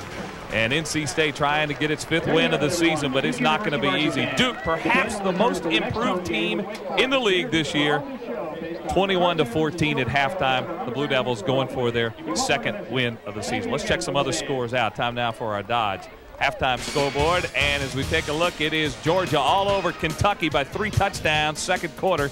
Wisconsin and Michigan State. How about the Badgers at halftime? Ohio State and Minnesota are having a big battle at half. It's 10-7. And Miami getting shut out. Somewhat of a surprise. Boston College up three touchdowns. That is in the second quarter. Also, Michigan over Illinois, and Kansas State on the verge of being upset by Oklahoma State, 21-14 to score there in the second quarter. We'll kick it back upstairs now to our game announcers, Steve Martin and Doc Walker. And guys, I'm looking forward to a great second half. Should we expect anything less in a State-Duke game?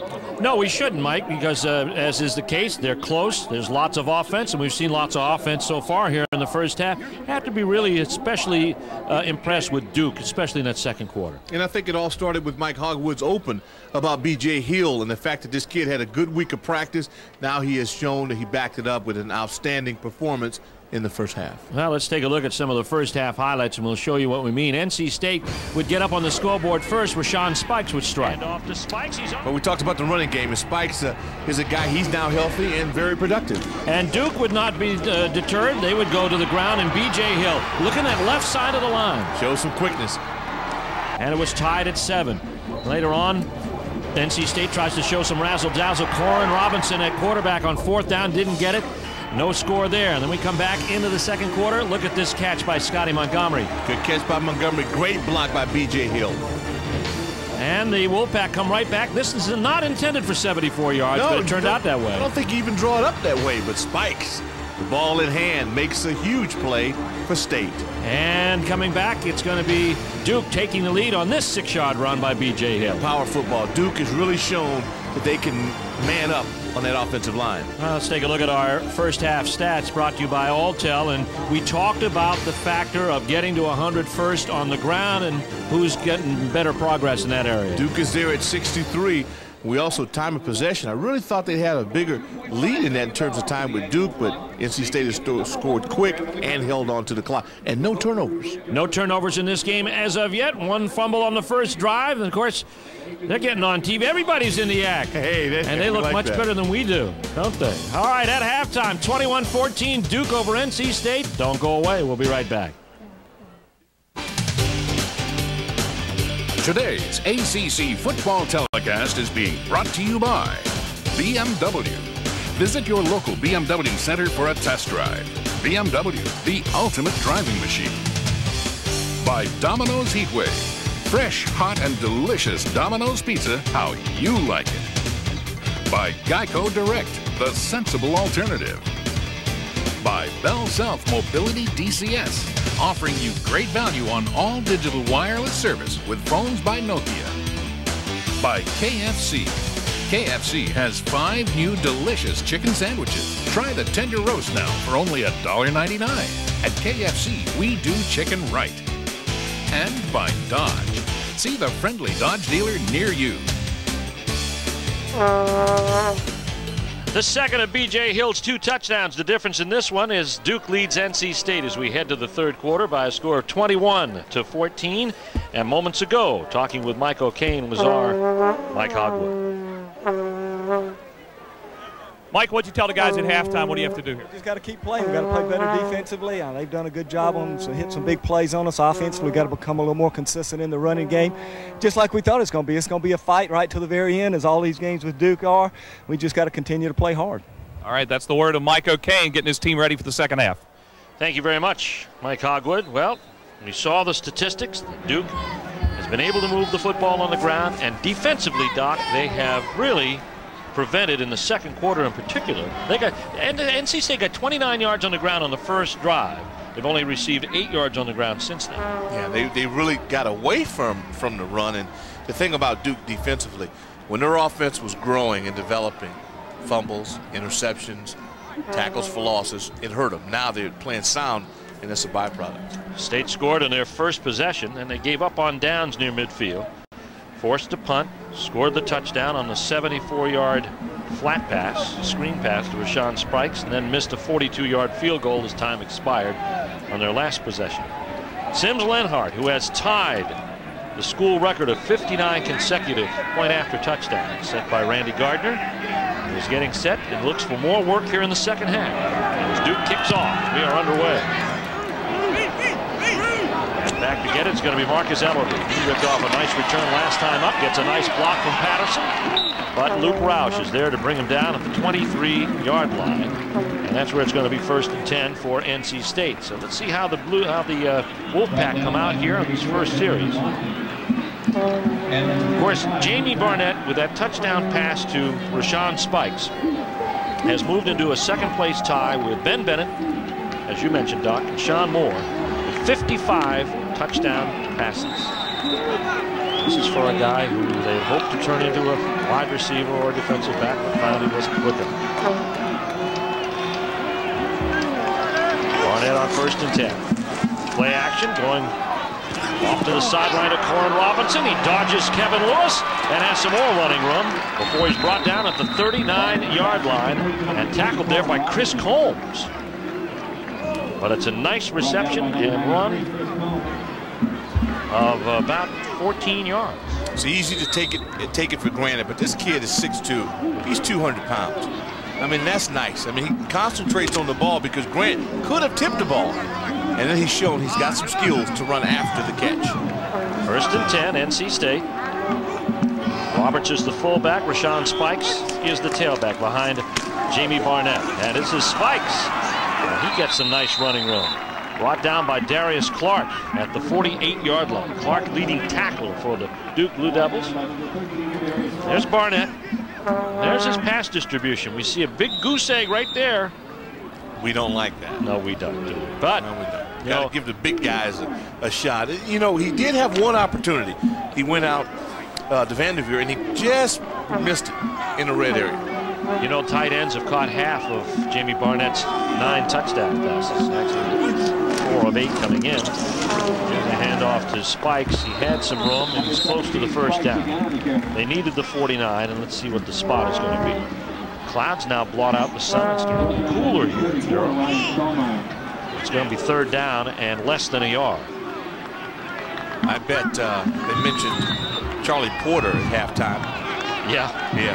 They want to know what 52 is. You see the lights. We got to find out where this kid is because he was dominant in the 1st half. Lights are on. The wind is from the north-northwest. It's blowing at the back of Jamie Barnett right now on 3rd down and 1.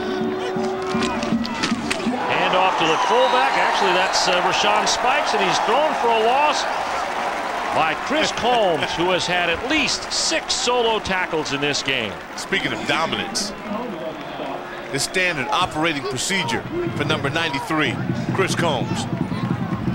That's his 10th tackle for loss on the season. A little shake and bake after, too. I don't know what it was, but it was interesting. It was. And I'm glad he wasn't flagged on that. I mean, have some fun with the game. Show a little personality. Earwood back to kick for the 3rd time today. Big rush is on, but he got it out of there. Back to catch it. This is going to be Ronnie Hamilton. Good to see him back on the field as he was led off earlier. And that'll bring Duke the football at the 20-yard line after Hamilton fields the 35-yard punt of Scott Earwood.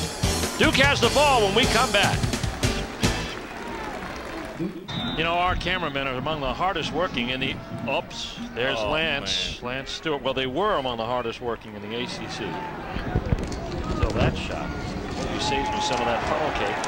B.J. Hill, 1st down play, comes out over the 25-yard line and gets it out to the 29-yard line. Adrian Wilson is there for the tackle. And down to the sidelines to Mike Hogwood. We're with Clarkson Hines, who was the star of that '89 team we were talking about, all-time career receiving leader. How about this Duke team in the offense today, Clarkson? They're looking good. I was here about 3 weeks ago against the Northwestern, and they look a whole lot better than they did here. Well, another running play to B.J. Hill, who picks up a couple of yards there, and a Duke 1st down. This passing attack, you played under Steve Spurrier, and Carl Franks kind of put the same thing in. It's not easy to learn. It's not easy, and I was saying a little earlier that it takes the quarterback a few games under his belt in order to get acclimated to the offense and the intricacies. Practice is one thing, but game time is another. And I'm sure a lot of ACC fans want to know, what are you doing with your life right now? Well, I'm married. In fact, it'll be my 10th anniversary next month. Say hello to my wife, Kathy. She's in Denver, where we live, with our 3 boys. And you're a human resources officer. Human resources manager with a large healthcare organization. Well, Duke keeping it on the ground here. Steve, that's Clarkson Hines, one of the real class guys in the ACC and still a record holder here at Duke. The all-time leading receiver in Duke history and one of the top receivers in ACC history. B.J. Hill's run was sufficient for the first down, but there's a penalty on the play against the Duke Blue Devils. So this will call that fine play back. Third play on the drive, and they kept it all on the ground, Doc. Illegal shift on the offense. 5 yards, still first down. They haven't had the turnovers, but they have definitely not helped the cause by penalties. Right. Both teams have been bitten by them so far in this game, but it's outside from 7 or 8 penalties here. It's been a fairly well-played game. Jack and Montgomery are split wide to the left. Double tight end set, one in a wing formation to the right side. And B.J. Hill back there for Romine. Blitz is picked up. The pass is intended for Watson, the tight end, who was at that wing position, and he dropped it. Now it's close. They have really, and I think one of the things that Carl Franks wants to do within this offense, get the matchups that he wants, and have his quarterback read it properly. And Spencer has just shown that he's on. I mean, he's really made good decisions with the ball. Thought he had that one.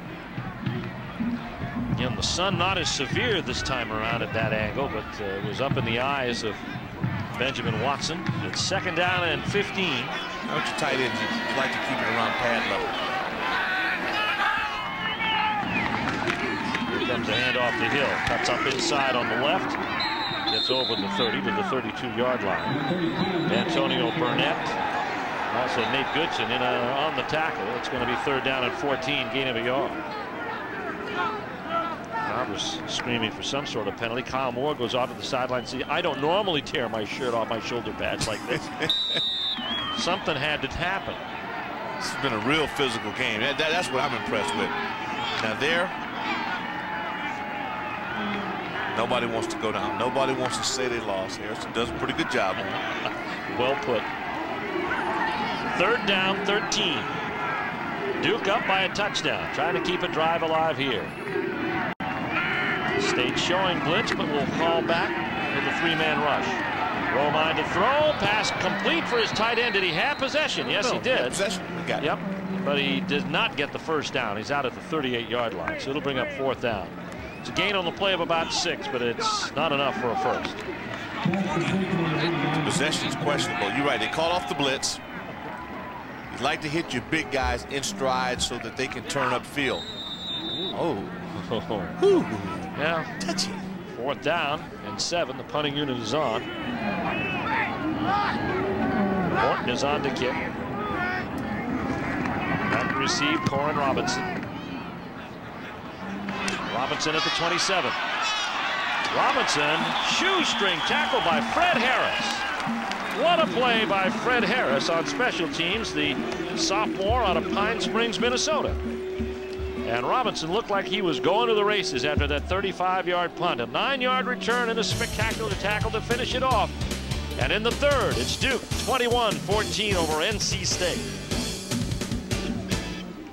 Welcome back to Wallace Wade Stadium in Durham, where the Duke Blue Devils lead the NC State Wolfpack. B.J. Hill, Terrence Dupree, a big part of the offense. But now it's NC State's turn to move the ball from their own 34. First and 10. Jamie Barnett under center. Hands off to Rashawn Spikes. There's not much going. Nothing. Nothing happened. Well, Chris Combs has had himself a big day. Kendall Knight gets off the bottom of that pile, but Combs has been the featured player. 6 unassisted tackles, several for lost yardage. Ask Raymond Robinson, he knows.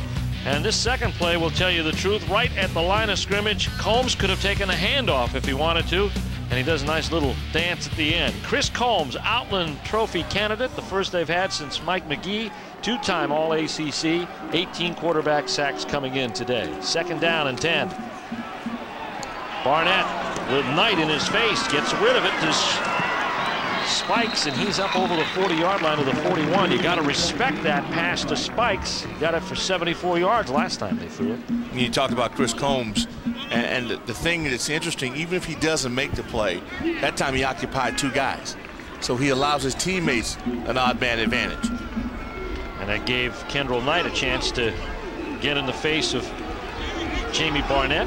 Yeah, you want to contest every play. You want to be in the quarterback's face or get a helmet on him at some point. Third down coming and 2. NC State at their own 41-yard line, down by a touchdown. Blitz is on. Pass over the middle, incomplete, intended for Eric Leak. Defending on the play, Ronnie Hamilton. And they disguised it enough to pull that blitz off. You felt like it was a good blitz down on it, but they executed the defense fine. Jamie knew where he wanted to go, but there was just no room to stick the pass in. And Hamilton was there to make sure that it didn't stay with Eric Leak. And this is Earwood coming in to punt. And we got Hamilton and Ertlejack back deep. Here comes the kick, and Hamilton backed up to his 12-yard line. Hamilton flag on the play, and he's brought down at the 17. Number 11, Ronnie Hamilton on the return. It's a 46-yard punt and a 5-yard return.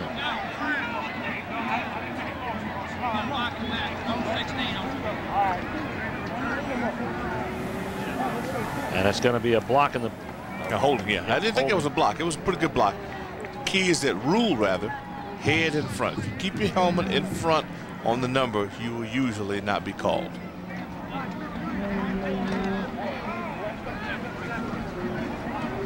Ryder, our official. Block in the back, above the waist, during the return, half a distance to the goal, first down. ACC fans, visit participating JCPenney's locations in your area for your official ACC collection merchandise. Look the part of an ACC fan with nothing but the official stuff from JCPenney. And down on the sidelines, working on Todd DeLamelore, possibly a high ankle sprain. Spencer Romine now starting the offense out, and off of Latavius Wilkes. And Wilkes is set back inside the 10-yard line at the 9. Once Duke sustaining the penalty there, and they start their drive at the 8, their worst field position of the afternoon. Don't you just love half-time adjustments? I mean, both units went in defensively and said, okay, let's take away this. This is what they had success with, and so far we've got a sparring match now, just jabs, no overhand right as we speak. I mean, 2 punts, and we're going to find out which team goes up top first. Yep. To get a big play. Who can break the stranglehold? Wilkes the lone setback. Montgomery and Ertlejack are split wide to the top side. Looking that way, Spencer Romine. Pass complete. Ertlejack pulls it down at the 18-yard line. Ben Ertlejack with a big catch that pulls the ball out to the, well, they're going to move it out to about the 19-yard line. It's going to be a 12-yard gain. Again, he's been high on his release. Ball has been high. Those guys, they've been able to go up, climb the ladder, and get their hands on the ball. So it's first down now coming up for Duke at their own 20-yard line. In motion, Benjamin Watson. Here's the handoff to Wilkes going that side as the motion, and comes out to the 24-yard line. It's a gain of 4. We got a special guest here in the booth. You know, Carl Franks is full of all kinds of information. The fact that he passed along yesterday is that the last team from the state of North Carolina to win a share of the ACC championship was in 1989. It came from Duke, and it was coached by this man, Steve Spurrier, former head coach and 2-time ACC Coach of the Year, now head coach of the Florida Gators, up celebrating that '89 team. Welcome aboard, Steve. Well, thank you, Steve. Enjoyed being here. A lot of memories from this stadium and Duke University, and it was neat to come back and see all the guys who won the championship 10 years ago. You had a lot of guys back for that ceremony here today. Second down coming up for Duke, and they continue to move the football on the ground. Another first down. Latavius Wilkes out to the 34-yard line. Talk about the special things about that Duke football team that year. You had it all. You had a running back in Randy Cuthbert. You had a good quarterback in Clarkson Hines. The sensation. It was definitely one of the best offensive teams I've ever coached, and fortunately had a lot of good ones, of course, with Danny Warfel and Shane Matthews and those guys down in Florida. But that team actually averaged about 500 yards. We had a 1,000-yard rusher. We had a 1,000-yard receiver in Clarkson Hines, and the quarterbacks, 2 of them played super for us. And Billy Ray did most of it. Dave Brown saw some action early. Anthony Dilweg before. You started with Steve Slayton. And let's look at some of the 1989 highlights. Clarkson Hines was an automatic just about enough. Couldn't cover him. Yeah, I was mentioning earlier, Clarkson, one of the most competitive receivers I've ever coached or been around. He loved to play the game. Randy Cuthbert got over 1,000 yards and only started 6 games that year.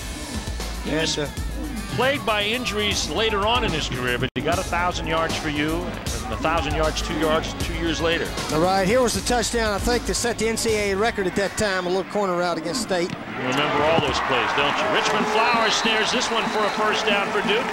Out over the 46-yard line and down to the 47-yard line now. Lloyd Harrison making the tackle for the NC State Wolfpack. And of course, a member of your staff is the guy who's down on the sidelines, Carl Franks. I tell you what, I'm really impressed the way the Duke team's played today. Their defense has really been solid all day, except for that one little swing pass. And the offense seems to gain confidence. They're getting better as the game goes here. They've had some very nice drives. Steve, talk to us about the significance of the running game within the offense that you created. A lot is mentioned about the passes, but to me, that's the significance. Oh, you're exactly right. If you look back, the teams that really been good offensive teams that we've had, they all had a good rusher. Randy Cuthbert, like we said, had 1,000 here. Eric Redd actually ran the ball more than any running back in the history of the SEC. So, and we got 2 good ones down in Florida now, Robert Gillespie and Bo Carroll. So, we're still big believers that you need to run it about half the time at least. We opened today's show talking about the difference in progression with Spencer Romine. What's the toughest part for you to teach your quarterback to believe it? Oh, probably just trust the play, you know, take your steps, see the defense, and let it go in the right area. Things like that, sometimes they're a little hesitant. That sounds familiar. That's some of the things that we've been talking about. Here's Latavius Wilkes, and he's in NC State territory at the 37-yard line. Evidence of that ground game going to work for the Duke Blue Devils. And, Coach, we're going to let you take this replay and tell us what you see here. Okay, it looks like just a sort of a base off-tackle play. Nobody really pulling. The linemen just sort of reach blocking, and they've run this play very well all day. It's been good for 5 to, and this time about 10, 12 yards. Excellent blocking there. You talked about trusting the play as far as your quarterback is concerned, and this has been the key bridge that Romine has had to cross this season. I think so. Sometimes quarterbacks are a little hesitant, but you got an opening, you got to let it go. Throw to an area, the receiver gets there. Right. B.J. Hill to the 35-yard line, and Duke continues to grind yardage out on the ground. This is a drive that started at their own 8-yard line. They're leading by a touchdown. They're trying to get their 2nd win of the season. They've had great performances in overtime against Virginia. Of course, last week in a loss against Georgia Tech. And the last time that you played this NC State team, it was a wild one. The only tie on your record, as a matter of fact, at Duke. Here comes Romine now on 2nd down. B.J. Hill to the corner. Cuts inside his tight end. And the tackle is made over there by about 3 yards. But, Coach, it's been...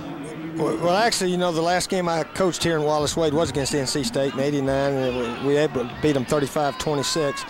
Shane Montgomery, their quarterback, threw 73 passes. We got ahead 28-7 at half, and they just kept throwing, and they'd hit one and missed 2, hit one, missed 2, so it was a long game. But fortunately, Wyatt Smith, one of the defensive backs that was down there, intercepted and went about 85 yards to get the clinching score for us. Well, Coach, what's ahead for you now with Florida? You had an off week this week. What's ahead for you? We got the Bulldogs next week, Georgia, in a big, huge game. Probably the winner will be in excellent shape to try to win the division and play for the conference championship. So it's a big game for us next week. Big first down coming there for Spencer Romine. Coach, thanks for being with us here. Enjoy the rest of the game. Enjoy the rest of the season. All right, thanks. Enjoyed being with you guys. All right, Steve Spurrier, coach of the Florida Gators, but the coach of the 1989 ACC co-champions from Duke, and spent 3 great years in Durham. Spencer Romine gets it done on a key run that gets the first down on a 12-yard gain up to the 25-yard line, and Duke is driving. And chewing up real estate on the ground. I mean, they're already over 100 yards rushing. One of our keys. We'll find out if they prevail. This is the 12th play of a drive that started at the 8. The handoff again goes to B.J. Hill. And Hill is rocked back by Brian Williams and also Clayton White on the play. Stopped at the 23-yard line. That's 101 yards unofficially on the day. Our Cross Creek scoreboard. Kentucky catching up. Down by 8. Wisconsin still with a big lead on Michigan State in the 3rd. That'll jumble the standings quite a bit. Ohio State's pushed ahead of Minnesota.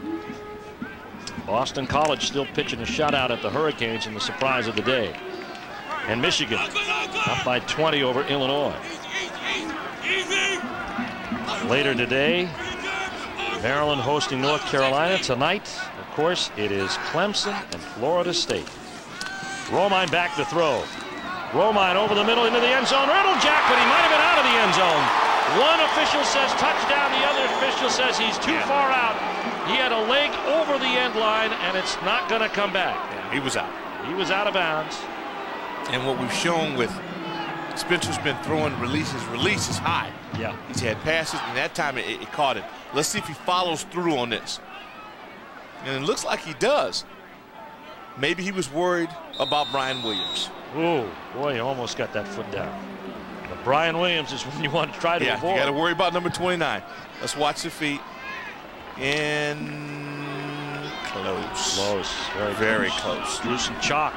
More chalk than we thought. Third down now coming. And 7. Duke moving the football. 14th play of the drive. Out of the shotgun. A little screen to B.J. Hill. Hill straight ahead. He's going to be shy of the first down. He'll be down to the 18-yard line. But the field goal unit will trot on here. And Sims Lenhart will go for the field goal, apparently. And it'll be a 34-yard kick, it looks like. Actually back him up, it'll be a 36-yard kick. That's the thing I always respect about the officials. We were able to look at 2 replays and determine it was chalk. He did it live at real speed. And if he makes this field goal, he'll tie Clarkson Hines, the all-time leading scorer in Duke history. Here's the field goal attempt. He doesn't get it. The line drive squib from 36 yards off the side of his foot to the left. And that'll create a stop in the action here with 1:13 left to go in the 4th. We'll return after these messages from your local ACC station. He's got a new tape job he's in. He's going to try to give it a go, but he's not 100%, Steve. Now that's either turf or blood. Sign of a true warrior either way. 1st and 10. NC State at their own 20-yard line. Here comes the handoff to Rashawn Spikes. Spikes trying to reestablish himself up the middle. Gary Whaley, our statistician, informs us that Duke ate 8 minutes and 9 seconds off the clock on that drive of 15 plays and no points. 46 yards. That's improvement. With an understatement. But they've been, you look at the last 3 weeks, Virginia, Georgia Tech, and now NC State. If this offense will just keep this defense out of bad field position, they can play. 2nd down and 9. NC State trying to keep their postseason hopes alive. Big rush is on. Guess who? Barnett gets away from Combs and lets one fly upstairs to Peterson. What a play. What an effort by him. Ryan Peterson, the intended receiver. What an effort by Combs and what an effort by Jamie Barnett. Barnett gets away from the Combs man. Combs a nice slip move inside against Fletcher. Can't hold on, and Jamie's trying to make a play. And right at the end, Hamilton reaches back and steals his dreams. Yes, he does. That was a terrific play. You know, Combs will get credit for a quarterback pressure there. What our camera work. Justice. What our guys with the up in the box. Terrific. That see Wiggins smoking. Here comes the play by Barnett. The pass is complete to Eric Leak. And Leak denied the interception and now hands it off to Peterson at midfield. I don't know if it's legal. It's a flag. He might have been forward. Yeah. He might have been ahead of him at the time, so it's going to come back. Yeah, I agree with your comments about we had an offsides, but it's a matter of who. Let's see. Mike O'Kane looking on as the flags are down there. And let's see what Joseph Ryder's crew comes up with here. Jamie Barnett pleads his case. And Eric Jones may have given us the key indication here.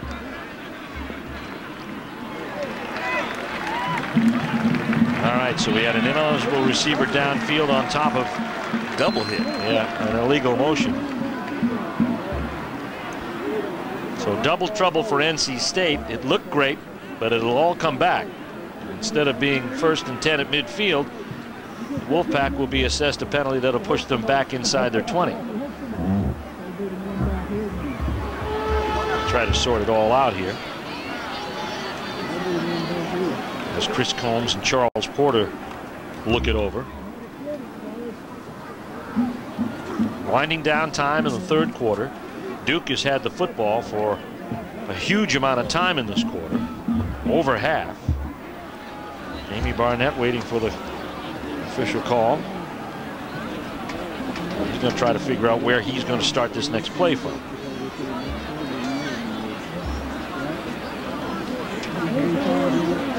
The only thing we haven't seen is a tape measure.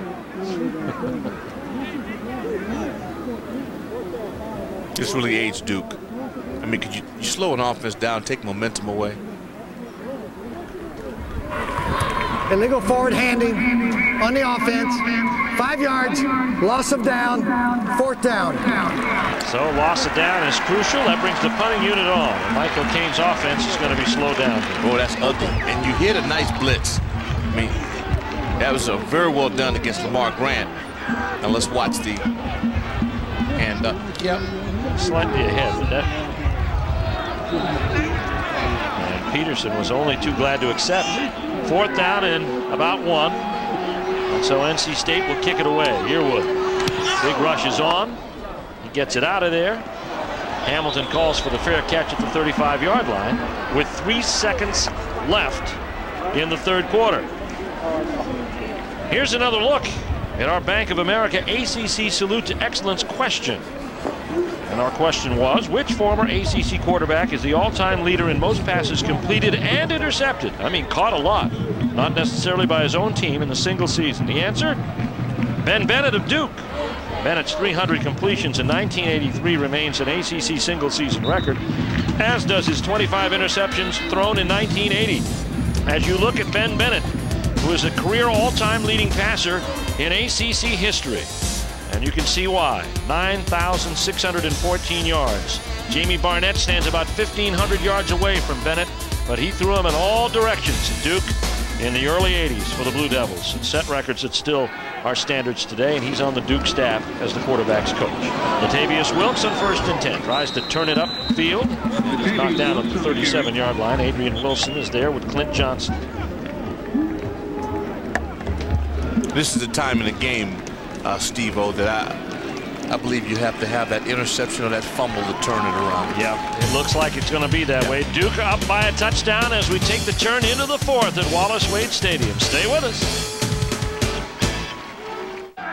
Welcome back to Durham, North Carolina. Steve Martin here along with Doc Walker and Mike Hogwood. Duke leading NC State in our Jefferson Pilot Sports ACC football broadcast. And upstairs goes Spencer Romine to Richmond Flowers, complete to the 32-yard line. And Richmond Flowers has made some key catches today. He's having a game, a real big game. He's working a little fade route. He got in a soft spot. I think something, shoulder must be bothering him. He couldn't get it up over his ears. But do you see the pump fake? And watch him wait. He's patient, and he gets wild. He falls right on that shoulder. Romine showing real poise in the pocket. It's his second time in a row now. He's done a real good job of getting behind Harrison. Did an out and an up.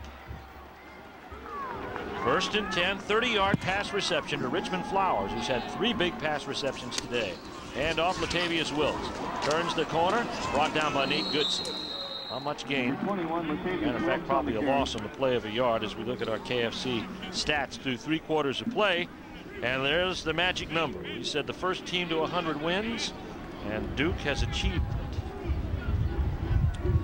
Total yards, 312. Their passing game of Spencer Romine has gone on pretty good. 185 yards pending that play, so you got to add 30 to that. 2nd down and 11. Romine coming off his 2nd best day as Duke quarterback last week. 25 of 43, 294 yards. Blitz is on. Gets rid of it in time and overthrows Kyle Moore.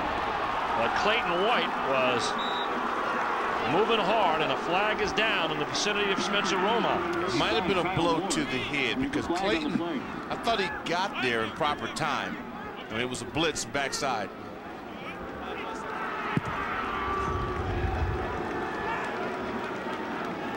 And we get a chance to watch this. He releases. Yeah, his hands are high. Yeah. Might have got him for the tomahawk action. Yeah. Romine stayed on the ground for effect. That was Academy Award performance by Personal foul, roughing the passer, on the defense, 15 yards, automatic first down. That's our third roughing the passing penalty, twice against NC State. The first one helped push a Duke drive to their first score. Michael Caine is hot. Yeah, he said he hit him right as he threw the ball. But I think his hands were high, and it appeared that he kind of maybe tomahawked him on the helmet, and they're not going to allow that. 1st and 10 at the 18 of NC State. Duke driving for what could be a decisive score. Here is Latavius Wilkes straight ahead to the 16. Gain of about 2. Now, if B.J. Hill, if they're just giving him a blow and getting Wilkes into the offense, then this team has a chance to really gain some depth and get valuable. The announcers for this game are selected and compensated by Jefferson Pilot Sports. This broadcast is a copyright presentation. Any use of this broadcast without the express permission of the Atlantic Coast Conference and Jefferson Pilot Sports is prohibited. Steve Spurrier appeared free. 2nd down and 8. Get him a sweater. Throw mine, and whoa, Wilkes is hit and dropped. Nate Goodson delivered the hit. The sophomore from Roxborough, North Carolina, got Wilkes and blew him up. We've had more than our share of outstanding tackle play today on both sides. Combs on one, and there is Mr. Goodson. It's going to be... Ooh, he was in there all over the place. Those are kind of, a lot of backs fumble on hits like that, so it's a good job by Wilkes to hold on. 7th play of the drive. Key 3rd down and 10 at the 18-yard line. Duke up by a touchdown. White is blitzing, picking it up. There's the pass, intercepted. Intercepted by Tony Scott. And ruled out of bounds at the 6-yard line, and he took it away from his best friend, Scotty Montgomery. They went to school together at Lawndale Burns High School in North Carolina, worked out together, but there was no love lost on that play. And here's the reverse angle. We mentioned that in the open, Steve. We talked about the Battle of the Scots. And this time, let's find out that Montgomery sailed the route. No, it might have been underthrown, but that's a great interception, because when you get in a game like this tight, you're being threatened. If you get close to it, you got to hold on, and that he did. Key turnover, Tony Scott picking it up. That's his 7th career interception and his 3rd of the season. 1st and 10, NC State with the first turnover of the day at their own 6-yard line. Jamie Barnett, his tight end is in motion. That's Vanderveer. Play action, sets up in the left pocket, fires a pass over the middle, knocked away by Ronnie Hamilton, intended for Brian Peterson, and Hamilton, Doc is having himself one heck of a day. I mean, that's back-to-back outstanding plays by Hamilton. He had one to close out the prior series, and here Ronnie lays out. You get a chance to watch it develop. Little play action, and you see Hamilton crossing. So he's got his eye on the quarterback, makes his mark, extends. Boy, that's very well done. You know, that's his 3rd breakup today. He had 7 coming in. He's always close to it, close to the football. Out of the eye, 2nd down and 10 from the 6. Handoff goes to Spikes, and there's a big hole. Spikes cuts outside, has some running room with Lamar Grant to beat. And Spikes is driven out of bounds at the 47-yard line into the NC State bench. And it's going to be a gain on the play of 39 yards for Rashawn Spikes. Oh, Spikes has had a couple of big plays in this. Now watch this. Nice little cut. Not changing, and good blocking up front again. I mean, that's the Boyles, I think, on that 55 has a nice one. And you know, it's defensively, you want a unit that can come in on change of possession and save you. And again, undue pressure put on Bob Trott's group. That time, they're taking advantage of it. Spikes now with up to about 75 yards on the day. He scored twice. Barnett now checking off on 1st and 10 from his own 45-yard line. Trying to position his receivers, and this is where the inexperience comes into play. And now a timeout, or is it the game clock did not stop? The play clock did not stop, or did not start. That saved him. Yeah, it saved him because they were out of time. I looked down at the play clock and it was only showing 21 seconds. But your point's a good one. With the freshman in In lieu of injuries, when you have a Coleman out of the ball game, a Hemrick out, this is what happens. The receivers don't line up in the right spots. Jamie Barnett has to position them. Thought he had the play clock on his back. It is now down to 14. 1st and 10 from the 45. Everybody should have it right this time. Out of the eye. Handoff now goes to Spikes. Spike. Oh no, that's Carlos Doggett. Yep, Doggett, the redshirt freshman out of Greensboro, makes his way to midfield, and he made something out of a play that really wasn't there. The Domino's Bowl Blitz Sweepstakes is here. You and a friend could win an all-expense paid trip to 4 college football games in 5 days. I mean, this is... I love this one. Including the national championship game, January 4th, 2000 in New Orleans. Register online anytime at jpsports.com or send in the form that'll be found on all Domino's box toppers. Domino's Bowl Blitz Sweepstakes, your chance for a football fan's dream trip. Enough tailgate the last year millennium. Pass to Coryn Robinson is wide of the mark, covering on the play Darius Clark. Brings up 3rd down and 6. Duke's secondary's had a pretty good day. Ronnie Hamilton has been a star. Clark is the leading tackler. There's Hamilton, a sophomore out of Oxford, North Carolina. Well, they've had good pressure. Boy, that down 3 has been all over the place. Combs and Shepard, Steinbach, and we've mentioned Kendall Knight, Lewis. I mean, this whole unit, aside of 2 big plays, has been outstanding. You see NC State's futility on 3rd down. Out of the shotgun. Barnett with time. Pumps once. Pass complete. Hits his tight end, Tremaine Simmons. His 2nd pass completion of the season to Simmons, a junior out of Newport News, Virginia. And it's a big 1st down conversion for the Wolfpack. Well, 2 things. When you pump the football, it means you have a little time. And this offensive line was able to negate the pass rush of the Blue Devils. He pumps, opens up, allows the tight end to get into the sweet spot. And we watch the big guy go down and got a little physical. Tight ends can do that. Ball right on the money. See, that's where the ball needs to be for tight ends. Not high. Shoulder pads are too big, too bulky. 14-yard gain. Here's Rashawn Spikes. He finds an opening off the right side. Hamilton will bring him down. And they'll mark him down at the 34-yard line. Give him 3 yards on the play. Bring up 2nd down and 7. Rashawn Spikes turning in a workhorse type day here today. He's caught a pass for 74 yards and a score. And he's run one in from 10 yards out. He has 76 yards and 14 carries. Well, he has some ground to make up. And when you're watching BJ chew up that real estate, running backs, they take it personally. He wants to compete. BJ's already got the century mark for the day. 2nd down and 7. Duke leading by 7. NC State trying to tie this thing up. Here comes Barnett. Flare pass goes to the sidelines to Coryn Robinson, and Robinson was very close to the 1st down and may have rolled toward it in the grasp of Lamar Grant. This kid is smooth. I mean, I'm amazed when guys get in and they're that young to the game, but they've been making plays since Pop Warner.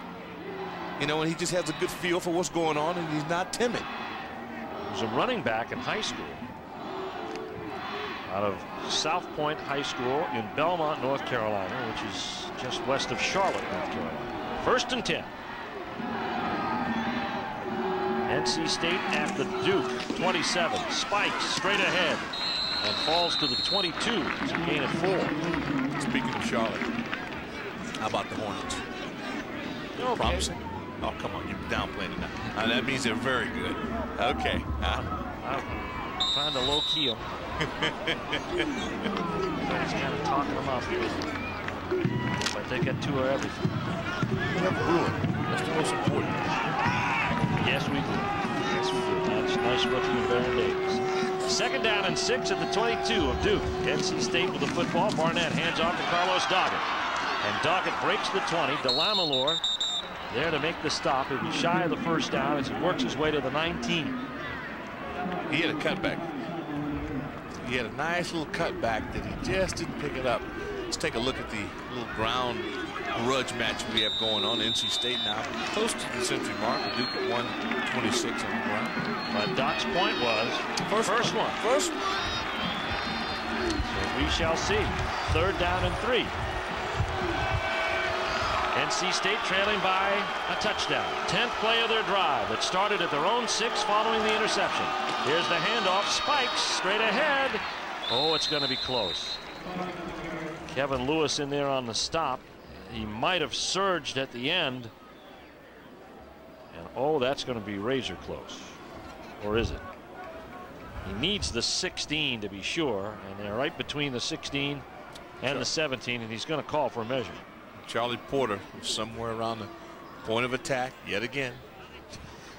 A lot of heroes for Duke on defense. Combs is one. You mentioned Porter. Well, they played so hard a week ago against the great Joe Hamilton and the Yellow Jackets of Georgia Tech, following the win against Virginia. Here's the measurement. They're still a little short. So big 4th play down coming, and let's go down to the sidelines of Mike Hogwood. You see a shamrock on the helmet of the NC State players.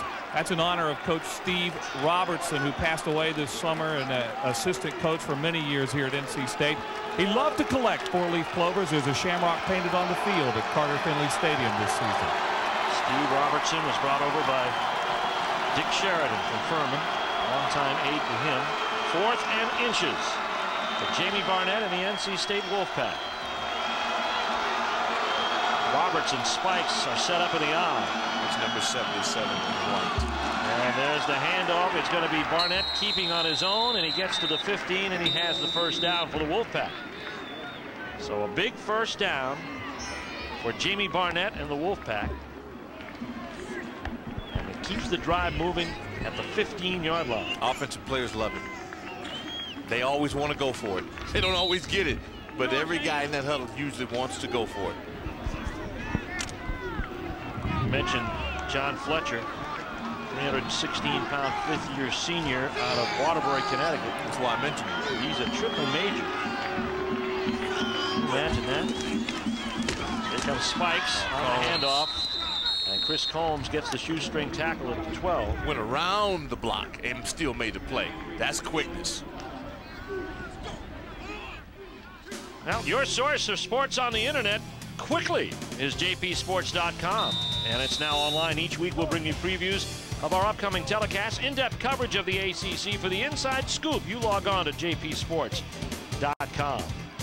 NC State driving. They're in Duke territory at the 12-yard line. They're looking at 2nd down and 7. They trail on the scoreboard by 7. Jamie Barnett under center. Robertson Spikes are behind him. Tight end is working to the right side. Barnett goes to that side, and the pass into the end zone for a touchdown. Did he hold on to it? Yes! Coryn Robinson, his 1st career touchdown, comes at an opportune moment and pulls the Wolfpack to within 1. Oh, the kid is growing up, and he's growing up on the job. And that battle was won, that series, that drive by the offensive line of the Wolfpack. Another stellar day for Coryn Robinson. The redshirt freshman from Belmont, North Carolina, has just pulled down his 8th reception of the day. He has 88 yards on the afternoon, but he's got his 1st touchdown. Here is Kent Passingham for the point after. He's 15 out of 16 this year, and he makes this one to tie the ball game up. With 7:19 left to play in the 4th quarter, we are looking at a tie ball game at 21 each as Coryn Robinson gets it done. Well, the folks in the Wolfpack finery, and I say that loosely, are happy with the turn of events here. Coryn Robinson pulls in a 12-yard pass from Jamie Barnett, which pulls him to within 1 of Danny Cannell for the all-time touchdown lead. Touchdown passes thrown in ACC history. That is number 56, 2nd of the day. Coryn Robinson's 1st of what he hopes would be a long career. Short kick is going to go out of bounds and give Duke the football at the 35-yard line. And Mike Hogwood had an opportunity right after the touchdown to talk to NC State coach Mike O'Kane. Mike, what was the difference in your offense in that series? Well, I think we just execute a little bit better. We're able to establish the running game. We give them a little bit different formation than they'd seen with 2 tight ends, and it kind of softened them up a little bit to one side. We're able to get some runs inside. What did you tell your defense they've got to do now? Well, we just got to go out and stop them. We got to give our offense the ball back. It's very disappointing right there at the end of the 3rd quarter when we have to win. They go about 8 minutes and use the clock. At least they didn't get points out of it. It was a big play down there by Tony Scott. That's Mike O'Kane, Steve. Thank you very much. Well, they did get it on the ground. Rashawn Spikes, 7 carries, 54 yards, including a 39-yarder. Spencer Romine's pass is tipped, and it might have been tipped by Nate Goodson. It is incomplete. If not, Nate wants credit for it. Yeah, we're going to give it to him. Yeah, you bet. Guy his size can get just about anything he wants right now. And that brings up 2nd down at the 35-yard line. After the kick went out of bounds, there's Goodson having a strong day for the NC State Wolfpack. 2nd down and 10 coming for Duke. Score tied, the specter of overtime, but we've still got 7 minutes and 10 seconds to do something here, and Duke's driven the football. Now you still have enough time to run B.J. Hill. Get him back into that flow. Well, he's back in there at the setback position, but Romine's going to throw on 2nd and 10. Goodson in there on the rush. The pass is intended for B.J. Hill, but Romine just kind of threw that away as that play was crumbling. Thanks to Nate Goodson. Our Cross Creek scoreboard. Another check around the map of college football sees Kentucky continuing their comeback, although Georgia scored again. Wisconsin up big, 30 points there. Minnesota's moved ahead of Ohio State in the 4th. Miami's on the board. Michigan 13 better than Illinois, and whoa, Marshall taking no prisoners. Oklahoma State and unbeaten Kansas State in a dogfight in the Big 12. 3rd down and 10. Score tied. Big play for Spencer Romine. And whistles will blow it dead. And it's flagged on the line of scrimmage. And they're pointing in the direction of NC State. Pointing all over the place. Yeah, On the offense, 5 yards, still 3rd down. Those quick penalties usually have offense written all over. Yep, it's true. If it's defense, they usually let the play go and allow the offense to make a decision. 3rd down and 15 now. 7:01 left to play. Score tied at 21. Spencer Romine has had a pretty good afternoon here today. 15 for 27, 221 yards. He's got a touchdown pass to Scotty Montgomery, but he needs 15 yards here to keep this drive going. Romine, 3-man rush for NC State. Romine with time, throws, complete to B.J. Hill at the 40. And he's still on his feet and finally brought down to the 45, and that 2nd effort gave him the 1st down. He might have made it. Now I wondered, would he shake and bake or would he run the guy over? He actually got tripped up, and what he did in flight was sensational. Pulled a Michael Jordan that time. Usually Michael was the only guy who could do anything in flight with his feet not on the ground. B.J. Hill did it that time, bought himself 4 extra yards. I had some moments like that. You did? Horizontally? Pop one. Okay. I was going to say maybe off a tramp or something like that, you know? 1st and 10 from the 25, 45. Here comes Hill, and he is met. But again, as you've said before, Doc, it's what he gets after he gets hit. Jeff Fisher laid a pretty good lick on him along with Goodson. Yeah, that's what I like about it. And not all backs respond to contact in that nature. I mean, watch B.J. You know, he gets the handoff, he decides to come back, he tucks the ball, he gets hit now by a man that weighs 40 pounds more, and he finds a way to take his game north and south. 2nd down and 8 coming now for the Blue Devils. Score tied at 21. Moore and Erdl-Jack are split wide to the top. We've got that 2nd tight end and a wing to the right. That's Mike Hart. They threw it that in the 1st half, but this time it's B.J. Hill turning the corner. And Lloyd Harrison helps bring him down at the 50-yard line. It'll be a gain of 3 on the play. A lot of John going on the field now. Nate Goodson and John Miller and Troy Andrews, they've been going after every play, a little pushing, shugging, whole thing. B.J. Hill has had a pretty good day. 2 touchdowns on the afternoon and a good average per tote. That's strong, 4.7. 3rd down and 5. Duke and NC State all locked up. Here's Roman. Pump fake once, pass twice. Intended for Flowers. This time Lloyd Harrison said no. He missed Scotty Montgomery right at the bottom on the numbers. This brings the punt unit on. Morton will come in, and NC State will get the football back. And watch what happens. See, right before he throws, I think he still had a shot at Scotty. Ball was still high. He's throwing everything high to Richmond. 4th down and 5. Morton to kick. Coryn Robinson is back there to get it, and Morton launches a bomb. It goes out of the end zone. So it'll come back to the 20-yard line. NC State 80 yards away from the go-ahead touchdown with 5 minutes left to go here in Durham. It's tied at 21. We are back. Joseph Ryder is talking with Mike O'Kane on the far sideline. It's a tie ball game with 5 minutes left to go in the 4th quarter. The defenses draw deep for Duke as NC State now gets ready to start this drive at their own 20-yard line. They picked off a pass the last time they got down deep, turned that into a 94-yard march. Coryn Robinson topped with a 12-yard touchdown reception, and now Jamie Barnett has a chance to put his team on top. Vanderveer in motion. Here's the option. 2nd time today, and the pitch this time to Spikes. Delamalore hits him first, and bringing him down is Chris Combs. But Jamie Barnett's had himself a day. He stands only 2nd to Danny Cannell in touchdown passes thrown in ACC history, and he connects right there with Coryn Robinson in the first half. This one will be his 56th career touchdown pass. One shy of Danny Cannell, and that ties the ball game up. Jamie Barnett with 237 yards on the day, 17 out of 26, and he's getting used to these young receivers. 2nd down and 2. And off to Spikes. Now gets north-south, has the 1st down, and this is going to be for more. Pushed out of bounds by Josh Kreider. They say he stepped out of bounds, however, back at the 44-yard line. Either way, it's going to be about 36 yards on the carry. You know, it's amazing how many big plays the Spikes has been involved in. A lot of this good block at the edge by the tight end, but then he shows us some unusual quicks for a guy, you know, his size. He's got a nice day going with his 20th carry of the day and 38 yards on that particular play. That gets him well over the century mark with 134 yards rushing.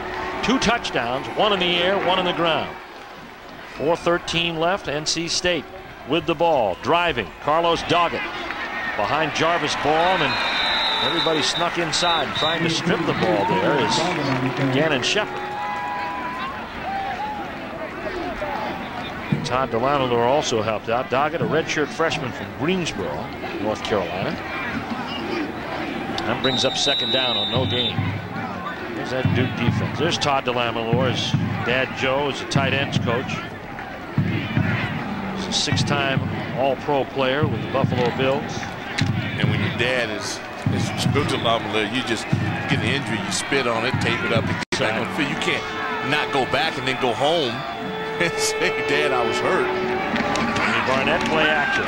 Steps inside the blitz, gets hit as he threw, and it is picked off. What an adjustment. No, it's caught by Coryn Robinson. Coryn Robinson on it. You got to look at the footwork at the end of this play at the 10-yard line. Well, he's aided by the pump. And again, when you've got Spikes making big play after big play, you will respect him on play action. Watch the adjustment to the ball. And out of feet. Oh, he had to drag that back foot. She was on the chalk with one of them.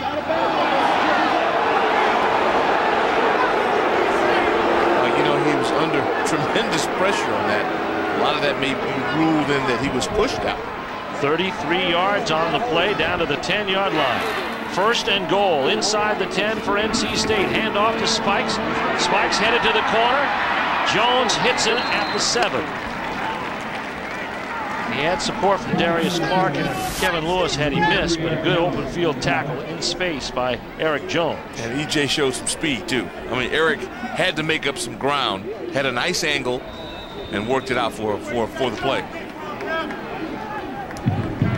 Coryn Robinson with a big day today. 33 yards on that last pass reception. He has 121 yards on the day. His third day of 100 yards in the air in his redshirt freshman year. Second down and goal from the 7. Barnett hands off to Spikes. Spikes busts up over the 5 and gets drawn down to the 2-yard line. Clark makes sure he goes no further. Now we'll see if the size of Borum, Fletcher, you know, Knutson and Santos, Boyle, if his size starts to really play to their advantage. Officials call stop the clock at the 2:14 mark. Borum he's a hoss. He's 329, and that's listed. Third down and goal for NC State. It's before pregame breakfast. Second largest player ever to play at NC State. Maybe 350 now. I mean, George Hageman was the biggest. Third and goal from the 2. Under 2 to play. NC State going for the lead. Barnett, play action. Out there in space is Combs to make the stop. It was Gannon Shepard who slowed him down, and Combs came back to finish him off at the 10 for a loss of 4. Talk about that law firm, McCormick, Shannon, Steinbach. They just come in and make play after play. Now they've been down the last series. I thought advantage went to NC State's offensive line, but this time big number 99, Brian McCormick, didn't fall for it. McCormick made the call. Doc's all over. Timeout taken by Duke with 1:37 left to play. So let's go back to Doc's analysis here. And one key point may be headed by the boards.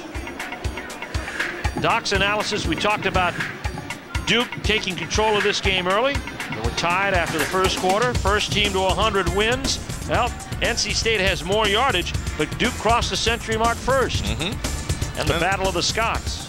The last one was Tony with the INT. And that INT set up the tying touchdown drive. It turned the momentum. Up until that point, this was all Duke. It was.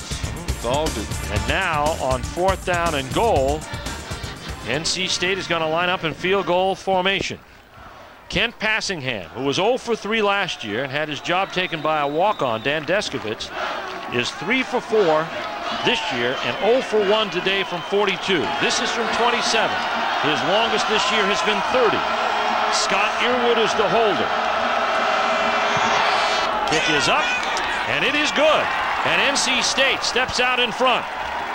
Mike O'Kane's Wolfpack leading 24-21. And we've got a timeout on the field with 1:34 left to go. Kent Passingham puts the Wolfpack up by 3. NC State 24, Duke 21 in the 4th quarter with 1:34 left to play. And we're getting set for the kickoff. And this is going to be Bobby Moore getting set to kick it away. Start the final 94 seconds of this football game. NC State moves out in front. Long drive. Once again, they hit the ball at the 5-minute mark. Started at their own 20. Here's a short kick. Picked up by Montgomery. Montgomery with room up the middle. Steps outside the wedge and brings it up ahead to the 35-yard line. Now Duke has 2 timeouts left. Let's take a look at our Amoco play of the game. In this battle between NC State and Duke, our play of the game, the big pickoff by Tony Scott, denying the football from his high school teammate, Scotty Montgomery. That pickoff ruled out of bounds at the 6-yard line, started a 94-yard march that would be capped by a Coryn Robinson 12-yard reception from Jamie Barnett. That would tie the game.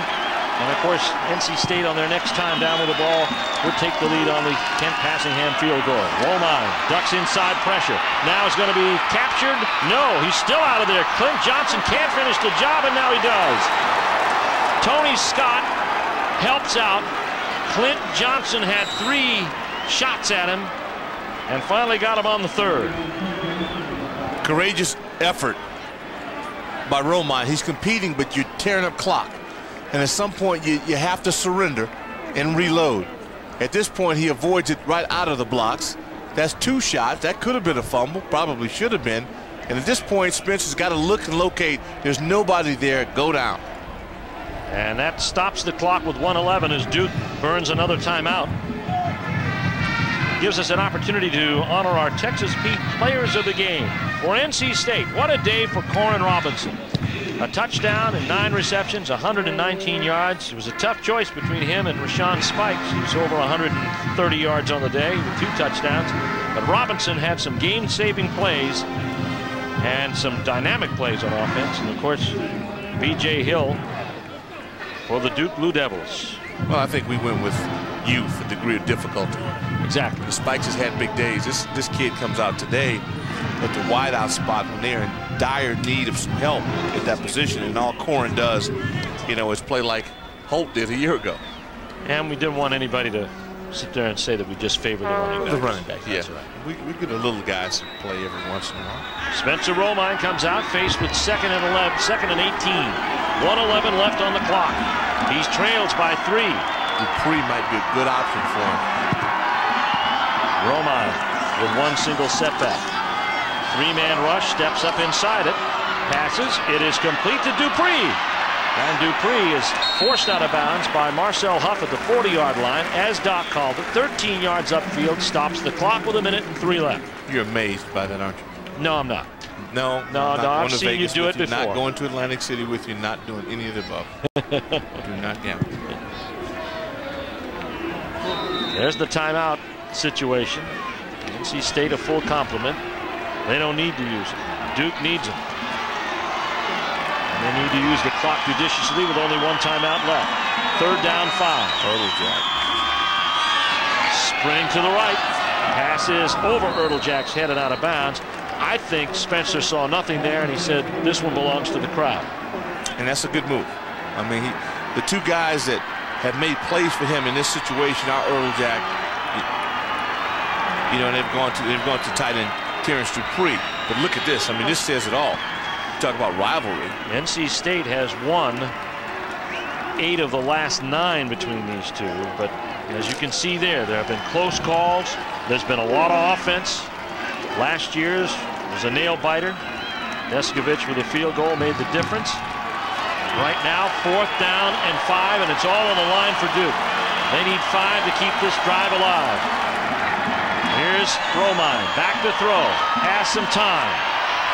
Looks outside for some running room, possibly now. He's got a whole wall over there to the left. Can he get to the chains? Yes, he did. At the 45-yard line, a last-second dive by Spencer Romine is going to move the chains for Duke and keep the Blue Devils in possession, stopping the clock momentarily with 43 seconds left to play. In our opening shot, we showed you the difference between this young man in the opener and 4 weeks later, and that he could make a decision, put this team on his shoulders, and make a play. Back to live action, 1st and 10. Romine, pass batted down. Who got it? Goodson. Of course. Goodson. You know, we've had Chris Combs on Duke's interior line and Nate Goodson on NC State's interior line defensively. Have great days today. But I believe that when you're on the sidelines and you see a guy that's playing your position, it inspires you. Yeah. You can, wait a minute, I'm not going to let this guy think he's the best on the field. Well, Holmes is an outland candidate, and Goodson hopes to be one someday, and he's played like one today. 33 seconds left to go. Duke down to 1 timeout, but they're looking at 2nd down. Flowers and Montgomery are split wide to the right. Ertlejack to the left. Out of the shotgun. 3-man rush. Romine steps up, passes complete to B.J. Hill. Hill straight ahead into NC State territory and close to another 1st down at the 45-yard line. Yeah, Limhart. When you've had hit, when he's on your side, you have advantages. You just have to get in his range. Well, they're not in it yet. They're at the 45. The clock stopped so they could spot the ball and move the chains. It'll start here. Duke still has a timeout left. Looking to get into Sims Lenhart's range for the game-tying field goal. Lenhart has missed one that would have put Duke ahead. And now they'll use a timeout? No. No, they're not going to. 15 on the game clock. Here comes Romine to throw to the sidelines, and it is out of bounds, stopping the clock intended for Richmond Flowers with 10 seconds left. Duke still has a timeout left, but they need some yardage. They need to get down. They're at the 45. They need to get down to the 35. Yeah, and that 7 yards, that would have been nice, but if you look at his numbers. He's tied a record for most consecutive point after touchdowns. 18 career field goals, 45 or better. He is 5 of 9 from over 50. That's what's classic. Hit 3 of 50 or more against Vanderbilt. Give him a chance. Mike Hogwood mentioned the wind about 30 minutes ago, and that might come into play. It's flowing at his back. Romine now on second. The pass is complete to Hill. Hill down, and he'll have to call timeout, and does with 4 seconds left. The ball at the 32-yard line. This is within Lenhart's range. It's probably at the very extent of it. With 4 seconds left to go, they'll spot the ball at the 32. It's a first down. They'll move the field goal unit on, and this will be a kick of 49 yards at least. That was the importance of that throw to Flowers. That they 7 yards would have been nice. They couldn't get it, and now it makes it a lot easier. But they got 11 from B.J. Hill. That's good. That's good. And they got that man into range. Sims Lenhart. What a ball game. Wire to wire excitement. Now he kicked field goals of 47, 48, and 49 against Florida State in Duke's comeback down in Jacksonville 3 weeks ago. Oh, he can do it. And if he does, we're going to be here for a while. Yes, we will. This will be the last play of it. Lenhart. The kick will be somewhere in the area of 49 yards. He's got a wind that is coming over his right shoulder. Kevin Thompson is going to be the holder. NC State chooses not to use a timeout. Duke uses their last timeout here to set Lenhart for the play, but don't be surprised if maybe NC State comes out, lines up, and then says, let's talk about it. Think about it. And make him think about it again. Lenhart, the senior from Charleston, South Carolina, has been in this situation before. He's kicked 53 field goals all time. This season, he's 12 for 14. His longest is 49. This will be from 50. And now NC State does exactly as we expected, and they will come to the line and call a timeout. And we're going to take the timeout with them with 4 seconds left to play. We'll be right back. Welcome back to Wallace Wade Stadium. 4 seconds left in regulation. We go to overtime if that man Sims Lenhart can kick this field goal from 50 yards out. The wind blowing over his right shoulder. And now NC State has called another timeout. And they are down to their final timeout. Now, during the last timeout, knowing there was going to be a full 90 seconds, Sims Lenhart came to the sideline and took a couple of practice kicks. Gets the tarp lifted up, gets a substitute holder in there, and gave it a couple of whacks before he went back out onto the football field. And he's doing it again. Since our own Mike Hogwood, a former place kicker, an outstanding one, I might add, I wonder what's going through his mind. Now he's doing it again. This will not be a full timeout. And let's go to Mike Hogwood. Carl Franks went over to Sims Lenhart then. He stood around during the last time out, and he told him, keep yourself warm, jog around a little bit. So Lenhart jogged around in a circle, went over to the bench, just trying to keep himself loose coming back out on the field. You know, Mike, the wind has really picked up. I've seen the trees are bending in pretty good shape. The wind is at his left shoulder. It's made it kind of cold down there. Kevin Thompson with the hold. Spencer Romine hopes to go back out on the field in overtime. But what's required here is Lenhart slightly offset to the right. A 51-yard kick. Here it is. We're going to overtime. Sims Lenhart, longest field goal of the year. Now that's dealing with pressure. 24-24. And the wind-chilled crowd here at Durham likes what they see. Boy, he had foot for days. With that kick, He has tied the Duke all-time scoring mark set by Clarkson Hines of 234 points.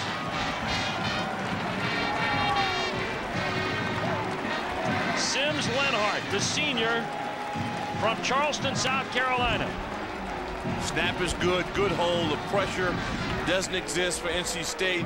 He splits the uprights with distance. Yes, sir. He had foot. He had more if he needed it. Carl Franks gets the congratulation of his staff, and now there's more work to do. The coin toss here to determine who gets possession first. You'd like that to have been for the win, boy, with that kind of pressure mounted on that young man. He did not falter. This is the third overtime for Duke this year.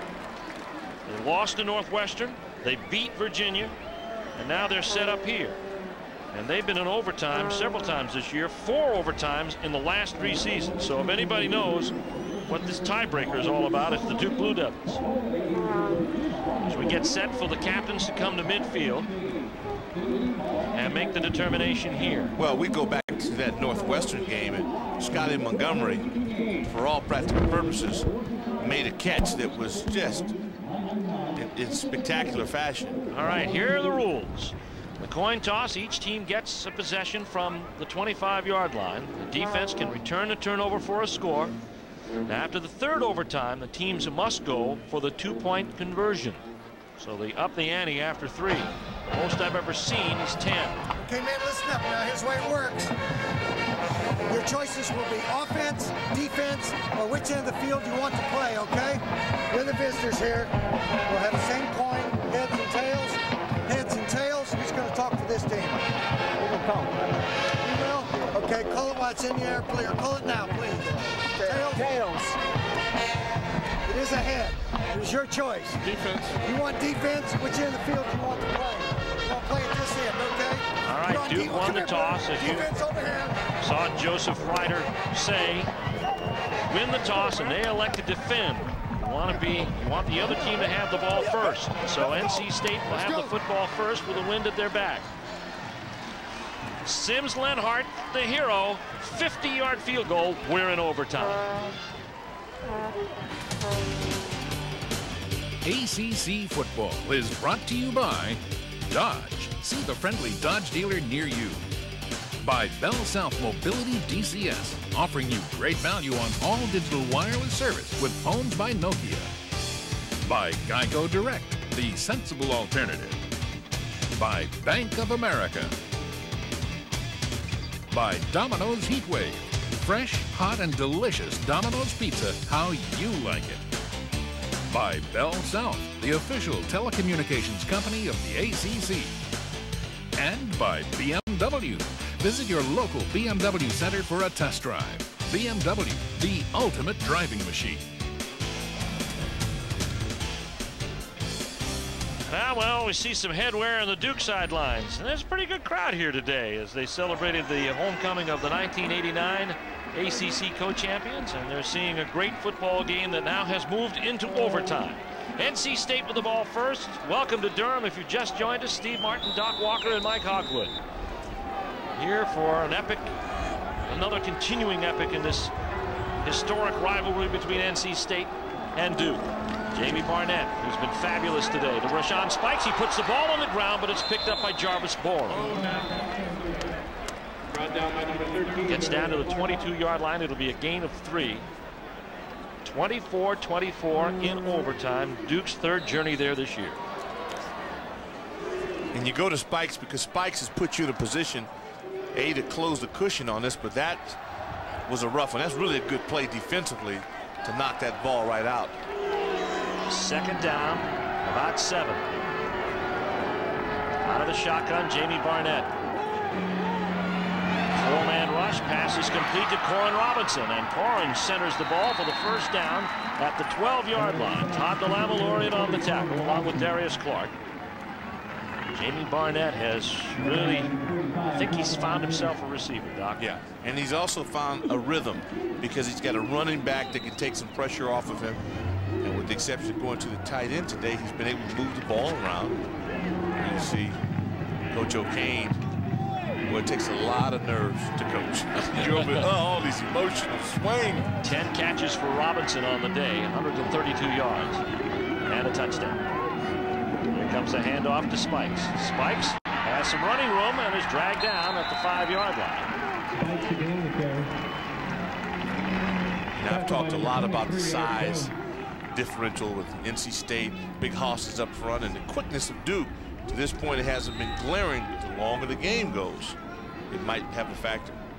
NC State has not gone into overtime this season. Duke 1-1. Third time this season. They beat Virginia at Virginia, lost to Northwestern on their home opener. 2nd down and 4, ball on the 5. They can get a first down at the 1. And off to Spikes, and he's headed in that direction, down to the 3, maybe the 2, to bring up 3rd down and 1. That was a classic determination run. I mean, he took right off. I don't. He didn't think anything about where Combs was, Delamalier, any of those guys. He's charged it right up the gut.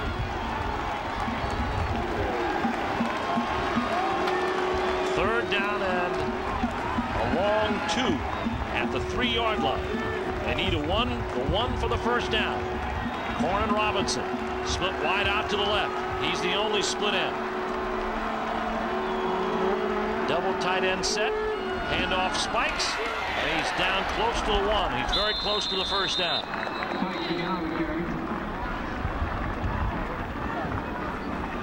See big Knutson getting up at the bottom of that pile. What a season he's had. Of course, NC State lost their offensive center first game of the year, and Knutson has come in and solidified things, and you can see it in the amount of offense they've got. And this entire team, I mean, when you sustain injuries to the level that NC State has had to cope with, your backups have to become players immediately. Let's stretch it again. They got it. First down. First down at the 1.5-yard line. Call it the old credit card move. You bet. You couldn't have slipped one there. That was tight. And now NC State 4 shots at it from the 1.5. 3 to play it safe, actually. I think that Shamrock was an aid for him on that one. You couldn't have fit a Shamrock there. All right, out of the eye. Double tight end set again. Coryn Robinson split end to the right. Handoff Spikes, nothing doing. Gets greeted there by Gannon Shepard. Cormac at the bottom. The Combster. Yep, Combs has had a big day, but Cormac has had a strong day, and that man, Ryan Stallmeyer.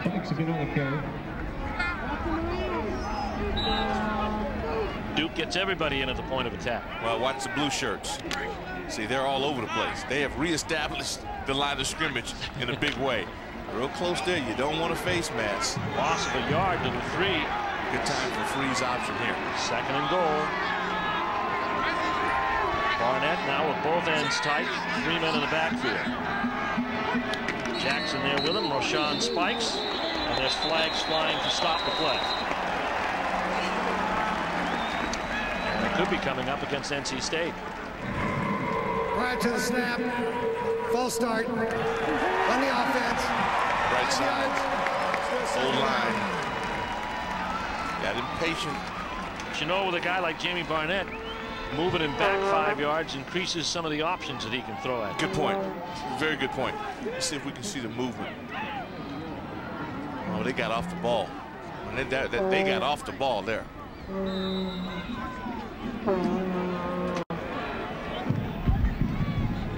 Brings up 2nd down and goal from the 8.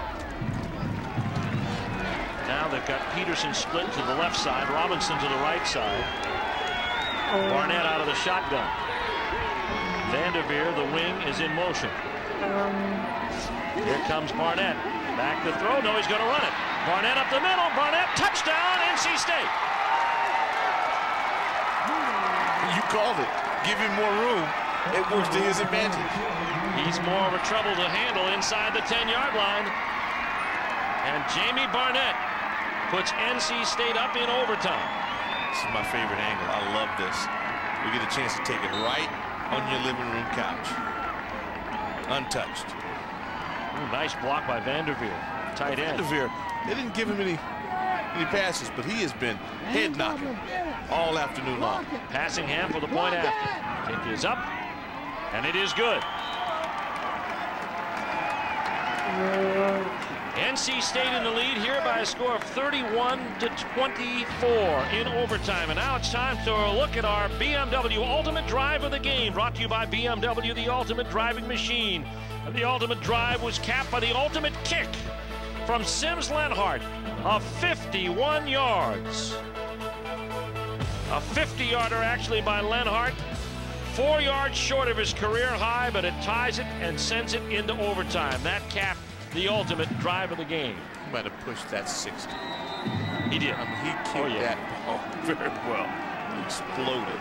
All right, here comes Duke and their chance now to answer. Spencer Romine, 1st and 10 at the 25. Blitz is on, and Clint Johnson gets the job done, flattening Spencer Romine at the 40-yard line. He might have re-injured his shoulder. He does not look well, but he's a tough kid. I mean, he has survived some hits over the past 3 weeks. I mean, you can't have a free runner. Not at this time. And that's just coming off the line, exploding. Clint Johnson, the junior from Decatur, Georgia. That's his 4th tackle for loss. He's had a strong day today. If you're Wes White, you got to cut him. And if a guy outquicks you to the edge, throw your body out and get him down. You fight for a win. Loss on the play of 11 yards brings up 2nd down and 21. Flowers and Montgomery split to the right. Looking that way with a pump fake. Here comes Romine. The pass is incomplete. Intended for Montgomery. Covering on the play, Lloyd Harrison. See, now when you lose 11, now you lose a threat of B.J. Hill. You can't dance him in there and pound a little bit and set up your play action. Right. And, you know, you look at NC State, they came right out and gave you a big dose of spikes. Now a timeout called here by Duke. Timeout by Duke. Duke trailing NC State in overtime, 31-24. Back after these messages from your local ACC station. Let's see what the penalty is going to be here. Illegal procedure on the offense. Less than 7 on the line. And Michael Cain wants to decline it. Well, they went trip formation. Less than 7 on the line on the offense. Penalty is declined. 4th down. With good reason, because he wants to bring up 4th down and make this for the game, essentially. We've seen Duke in this situation twice now, and they found a way to go to the 07 route, a corner route that involves Montgomery. Now the question is, will they put him on the backside of the 3-receiver side and give him some isolation? Of course, NC State react to it, but that's what I would try to do. 3 wide receivers all together. That is Hartopolis inside of Moore and Montgomery. Flowers to the bottom side. 3-man rush. Romine steps up, fires the pass for the end zone. It is picked off. Picked off by Adrian Wilson. There is a flag, however, down at the 36-yard line. So he threw that up for grabs, and he had Montgomery. It might still be another procedure problem on Duke. Penalty is declined. The game is ended. The game has ended. In overtime, NC State prevails. Spencer Romine's pass picked off in the end zone. That puts an end to the day for Carl Franks and the Duke Blue Devils, and it keeps the postseason hopes of NC State alive. They up their record to 5-3. As we look at the last play of the day again, Spencer Romine going back. He had 5 wide receivers to throw to, doesn't pick up one. Adrian Wilson stops Duke's hopes in the end zone. A thrilling victory for NC State as the Wolfpack prevail here in overtime by a score of 31-24. For Doc Walker and Mike Hogwood, I'm Steve Martin, hoping you enjoyed our presentation of ACC football today. Next week, we'll be at Wake Forest as the Clemson Tigers take on the Wake Forest Demon Deacons. Be sure to join us on many of these same stations at 12 noon. You've been watching Jefferson Pilot Sports exclusive coverage of Atlantic Coast Conference football.